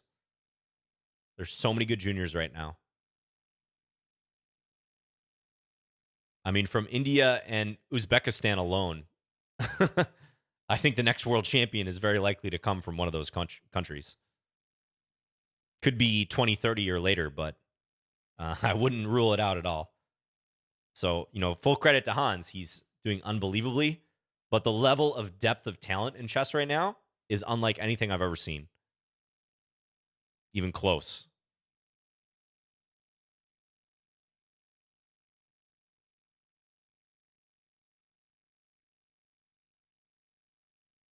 Yep.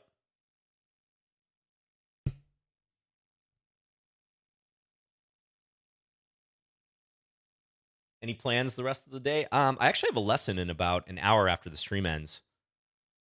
I'm looking forward to that. And then I'm going to meet up with some friends tonight. Tomorrow is a holiday here in the US. It's Labor Day. But being self-employed, I don't really like distinguish between holidays a lot unless I'm hanging out with friends or family. So to me, tomorrow is more or less like normal. But yeah, I'm looking forward to seeing my buddies. All right, let's play H6. I don't think this is a sound sacrifice, but I'm curious if Spooky Pants will go for it.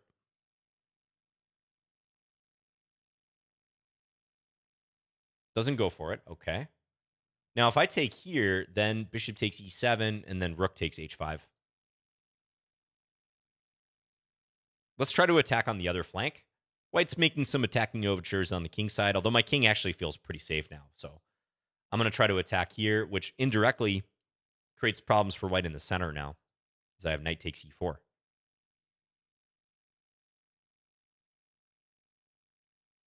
It's pretty cool that your birthday is on Labor Day. Yeah, it is this year. I'm putting in work.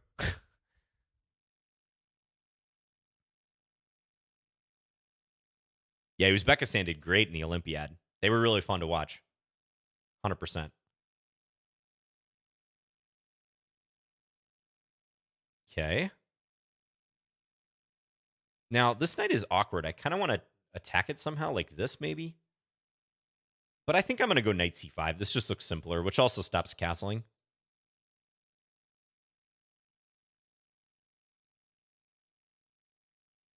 Oh, tomorrow is Teacher's Day in India, or maybe today already. Teacher's Day in India. Interesting. That's cool. That's cool that teachers have their day. Okay, now I'm liking this move. Double attack. Very annoying move for white. Yeah, Abu Satarov, I really like watching him.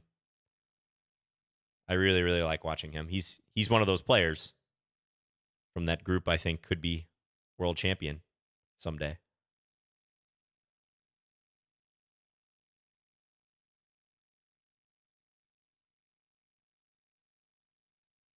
Let's take. If white played queen b3, Pagan, shout out to Pagan Poem, by the way, queen takes f2 was also a problem. All right, now what? Maybe bishop a6? Create some issues here. Bring this over.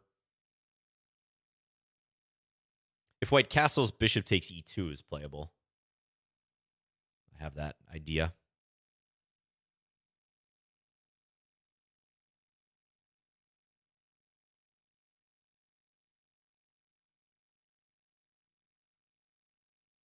All right. Thank you, Spooky Pants.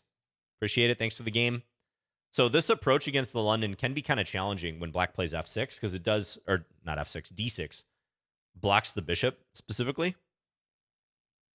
I think your best bet, personally, is to play knight f3 here and try to stop me from going e5. And maybe look to play e4 in the future. Like, I don't mind that you went e4, but I think it's a little cooperative when I get e5 in. I think you should specifically play to prevent that move entirely. So thanks for the game. Always a pleasure. Campaign. Good luck to you. 15:45. We have time for maybe like 3 more games, including our blindfold game.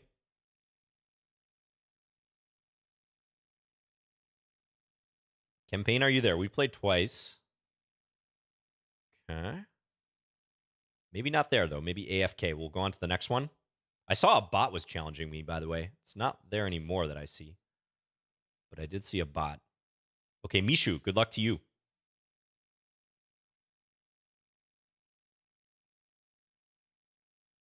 Cap Bell says my money is on Ding. Yeah, it'll be interesting. Have they actually announced where and when the next World Championship will be? I think they're still getting bids and trying to find a site, if I'm not mistaken. I'm pretty sure we would have heard something. I'll play Classical Sicilian. This is one of my favorite Sicilian lines, by the way. I will play the tricky Knight G4. The tricky Knight G4, hitting the bishop.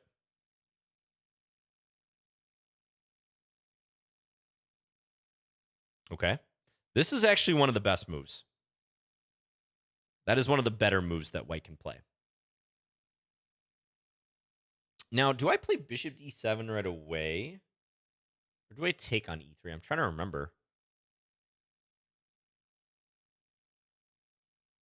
I actually can't recall. I think I take e3 right away. But if knight takes e6, take there. Oh, yeah, that's fine. Take here right away. Yeah, I think it was Eggnog bot. That's right. That is correct.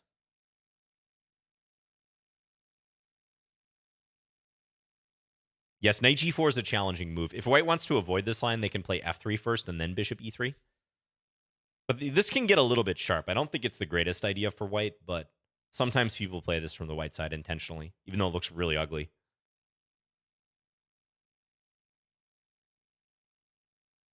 Oh, interesting, Honor Guy. Very interesting.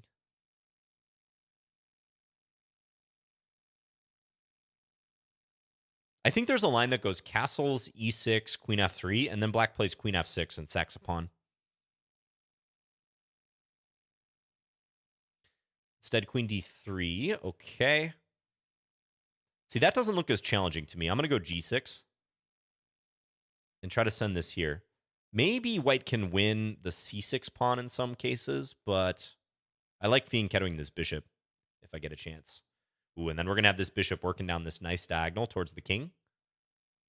Looking good. Looking good.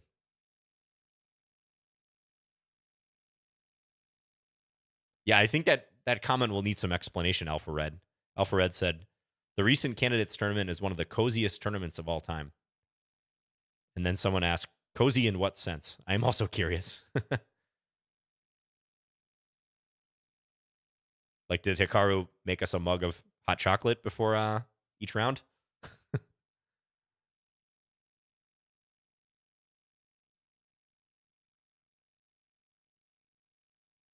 How much time do I spend daily on chess? That's a great question. I mean, if I total it up with like lessons in particular and like looking at chess,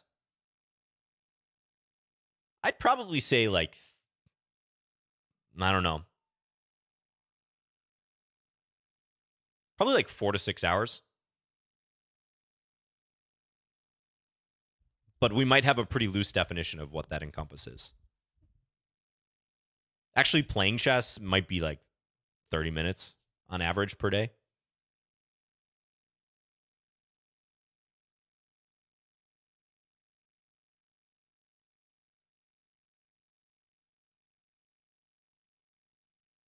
Yeah, he might have meant crazy.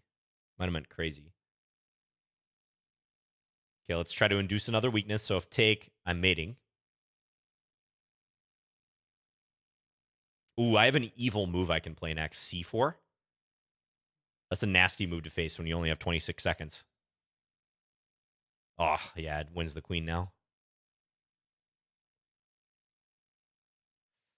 I think knight C1 or something was the only move there, but it didn't look fun.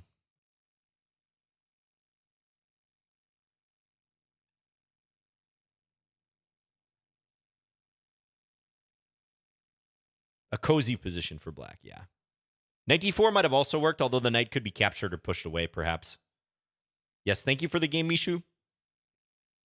So again, if you want to put your bishop on e3 but avoid the unpleasantness of knight g4, you can play f3. That's what the masters tend to do here. I've had some games that go bishop e3, but this line you played, it's rather specific. Like we can look in the database, and I don't think white scores very well. Yeah, looks like castles or the way you played it. I think now castles. I just remember this line. It goes like e6, queen f3, and now I think queen f6. Yeah, and even white winning a pawn isn't the greatest. Black has very good compensation here. The pawns are pretty bad for white. Black owns the two bishops. Black's even better, quite a bit better, according to the engine. Rook b8 coming. Hard to keep everything together for white. So maybe look into that. Thanks for the game. That's weird. I've never seen like a centi pawn loss like this. This is just funny to me. Like Mishu had 9 inaccuracies, but no mistakes or blunders. That's got to make you feel kind of good, right? Especially given the rating gap. Lichess is like, yeah, you had a lot of somewhat, small inaccuracies, but no real bad moves. That's pretty rare, actually. Almost always, if you have a number of inaccuracies like that, there's somewhat of like a predictable number of mistakes and blunders, too. Thanks for the game. All right, who do we have next? Let's get 2 more games in, guys. Vinu is up next, 21-14. Good luck, Vinu. Mm-hmm. What have I not played today? Let's go knight f6. Let's play Alekhine's. Al-Jochins. Al-Jochins defense.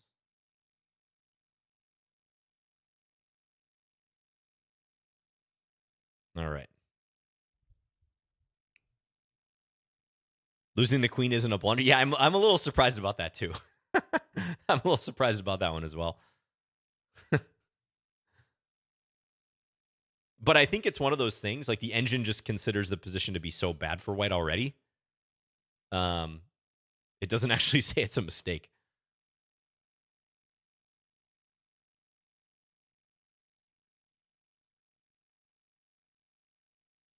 I don't know if this is a good setup I chose specifically against this. Probably could have taken with the c pawn, would have been more logical. I'm going to try to go d4 if I can.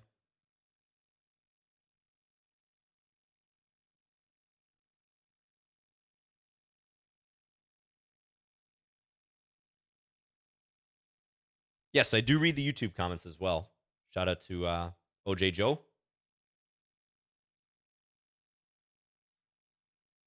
D4. Wow, very combative move. All right, give me that. I'm going to go check next. Yeah, maybe you had a checkmate if he didn't give up the queen. Right, I think the engine's already kind of demonstrating or indicating in that position that it's so far gone, I'm going to get through at some point anyways. And maybe that move didn't actually change the evaluation very much.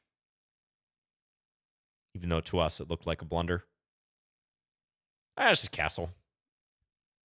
I could try to do something fancy here, but I want to castle and guard g7 as well. Maybe taking was better. I don't know. Let's do it now. I am up a pawn here. Yeah, maybe here. Guard d4. And I probably want to keep this bishop. Not that I could trade it for something anyways, but maybe put it here in the future.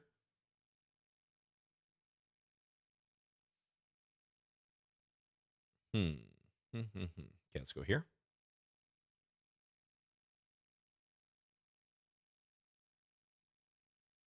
Hey, Speedy Cyclone. I just knew this move was coming. Threatening mate. It's been over a year since I last watched you live. Are you still doing stuff with Chessable? Yeah, I still use Chessable every day. I'm not currently making any courses or anything. But yeah, I'm on the site very frequently.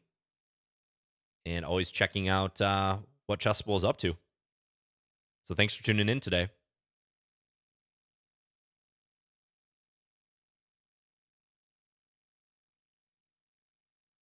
Take this, and then bishop f5. I like this. Now that I have the light square bishop, 2 bishops arrayed next to one another. I'm liking my options. This knight's pretty bad, although my opponent's ready to come out here, aren't they?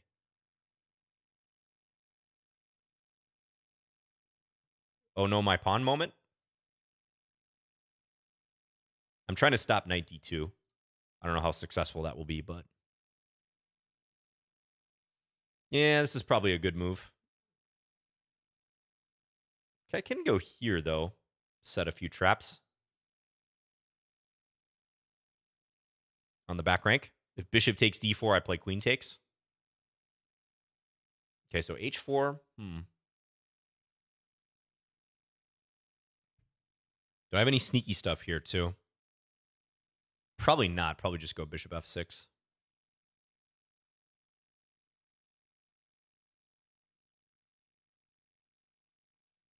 Could take as well, but I want to defend this pawn. Let's try to threaten this.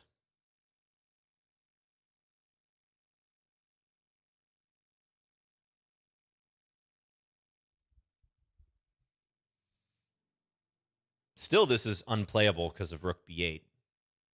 This bishop's super annoying for white. When you don't have a bishop of one color and your opponent has that bishop of that color, tends to be annoying. You tend to be kind of in trouble on that color complex. Let's go here. Still super irritating for white. Bishop here now, maybe? Yeah. Trade. Or push. Just got to watch the back rank a little bit. I am opening this bishop now. But it should be good. I can kind of usher this in. D2 looks correct here. I don't see any issues with this move. So let's play it. Because even after a rook trade, I'm threatening D1 promotion.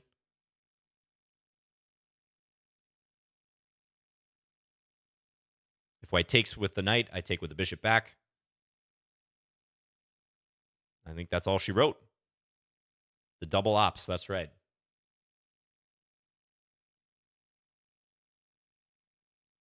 Take this for simplicity's sake. All right, thank you, Vino, for the game. Yeah, I think the D4 approach, you actually are probably doing okay here. I don't think the setup I chose was all that promising. Maybe take. Yeah, taking and then some quick development like this, castle. That's what I was a little bit more concerned about, personally. I think this whole D4 thing was a little mistimed. Yeah, Engine really dislikes it. Wow. It says I should take. Because I can go D3 after that. Like if you take back, quick D3 before you castle. Queen E7 coming. All right, thanks for the game. Now, we are on to the final game of the stream. It's going to be the blindfold game. As usual, we're going into our preferences and checking for blindfold chess, invisible pieces. You have this option, too, if you ever want to try it. Not recommended if you frequently get headaches. And we're going to play whoever we get here. Thanks, everyone, for tuning in today. Final game of the stream. Not drinking Merlot. All right. D4, D5. Let's do it. 1873. Let's lock in. I'm going to play my usual stuff that I would play against like players around my own rating because I really need to focus. It's a Slav. Oh, I hate this variation. This is the right approach. White playing a gambit. Absolutely the right approach.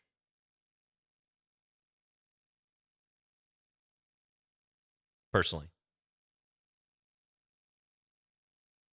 Okay, A4.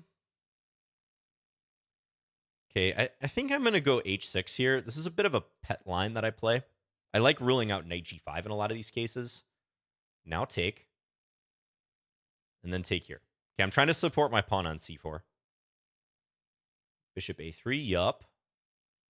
Makes sense, makes sense. I'm going to go E6. And then take here. Ooh, white doesn't take, though. Plays G3. That doesn't look right.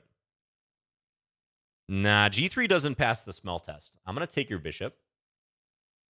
And then we're going to go here. Now, yeah, white's putting the bishop opposite mine, but I just don't buy this. I don't think this is a good setup. But I don't want to fall too far behind on the clock, so let's keep trucking here.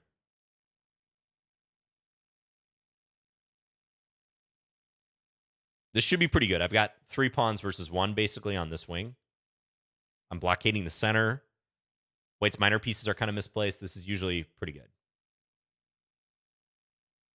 Okay, knight d2. Let's take. and then check. King back to G1. Okay. A5 maybe? Yeah. Rook E1. Okay. I'm going to castle now. And then I'm going to go B4, I think.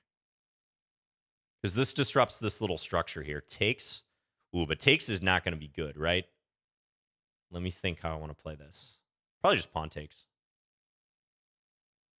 Thing is, my opponent's playing really fast, though.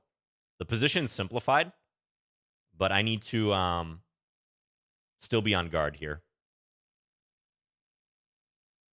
Like, queen G4 seems likely. Trying to set up knight F6. No, jumps in right away, but knight takes D4 now. Ooh, that's looking just really promising. Knight takes here. There's no threat, right? I don't think white's threatening anything. The knight's outposted, but that's white's only good piece, and now they're going to have to reckon with knight F3 check. Huge threat. Okay, attacking F7, but knight F3 check.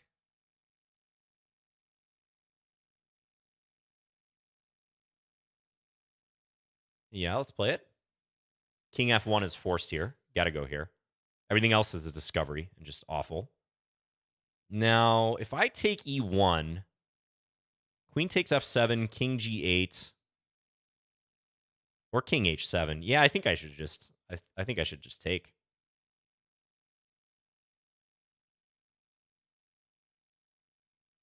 No fear. Let's go here.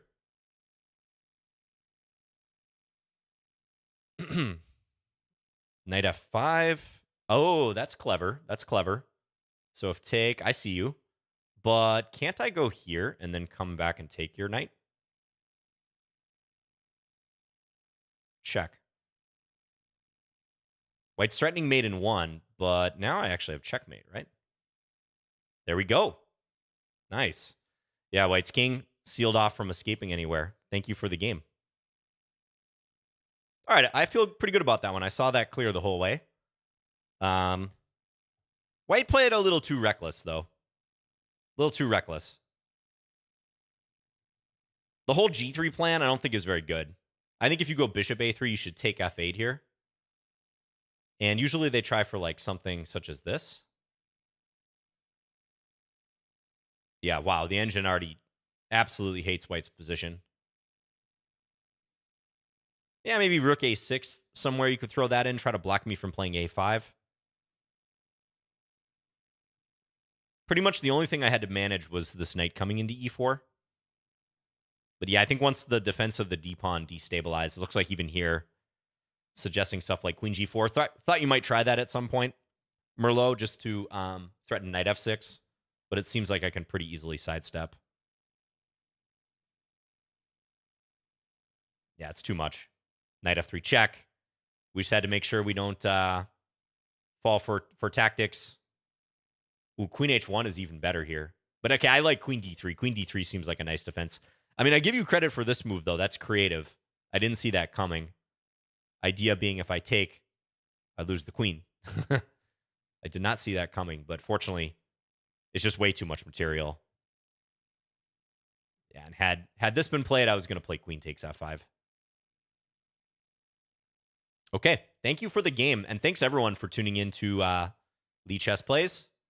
Oh, hey, I got a 13 average Sunny Pawn loss that game. We'll take it. Yeah, really appreciate it, guys. Hey, why don't we check Hans versus Magnus real quick? You guys are saying Hans is trying to grind Magnus in the endgame, huh? Oh, wow. All right. I wish the eval wasn't on, but maybe take a look at this. We might even be rating the St. Louis Chess Club after this. I don't know. Or another Lichess streamer. But we could see a big-time upset here if Hans converts this game. Still a lot of time left. They haven't reached move 40 yet. They get more time on move 40. So follow the Sinkfield Cup, guys, being broadcast using Lichess. Pretty cool. Yeah, thanks again. Thanks, Gouda Lips. Thank you. So far, so good. Pagan Poem. I'll catch you guys later. Thanks, everyone watching on YouTube. Obi Arnold, sounds like you liked that last game. Much appreciated. You all have a good day. Thanks to Lopare and all the mods as well. And thanks to Lichess. You guys have a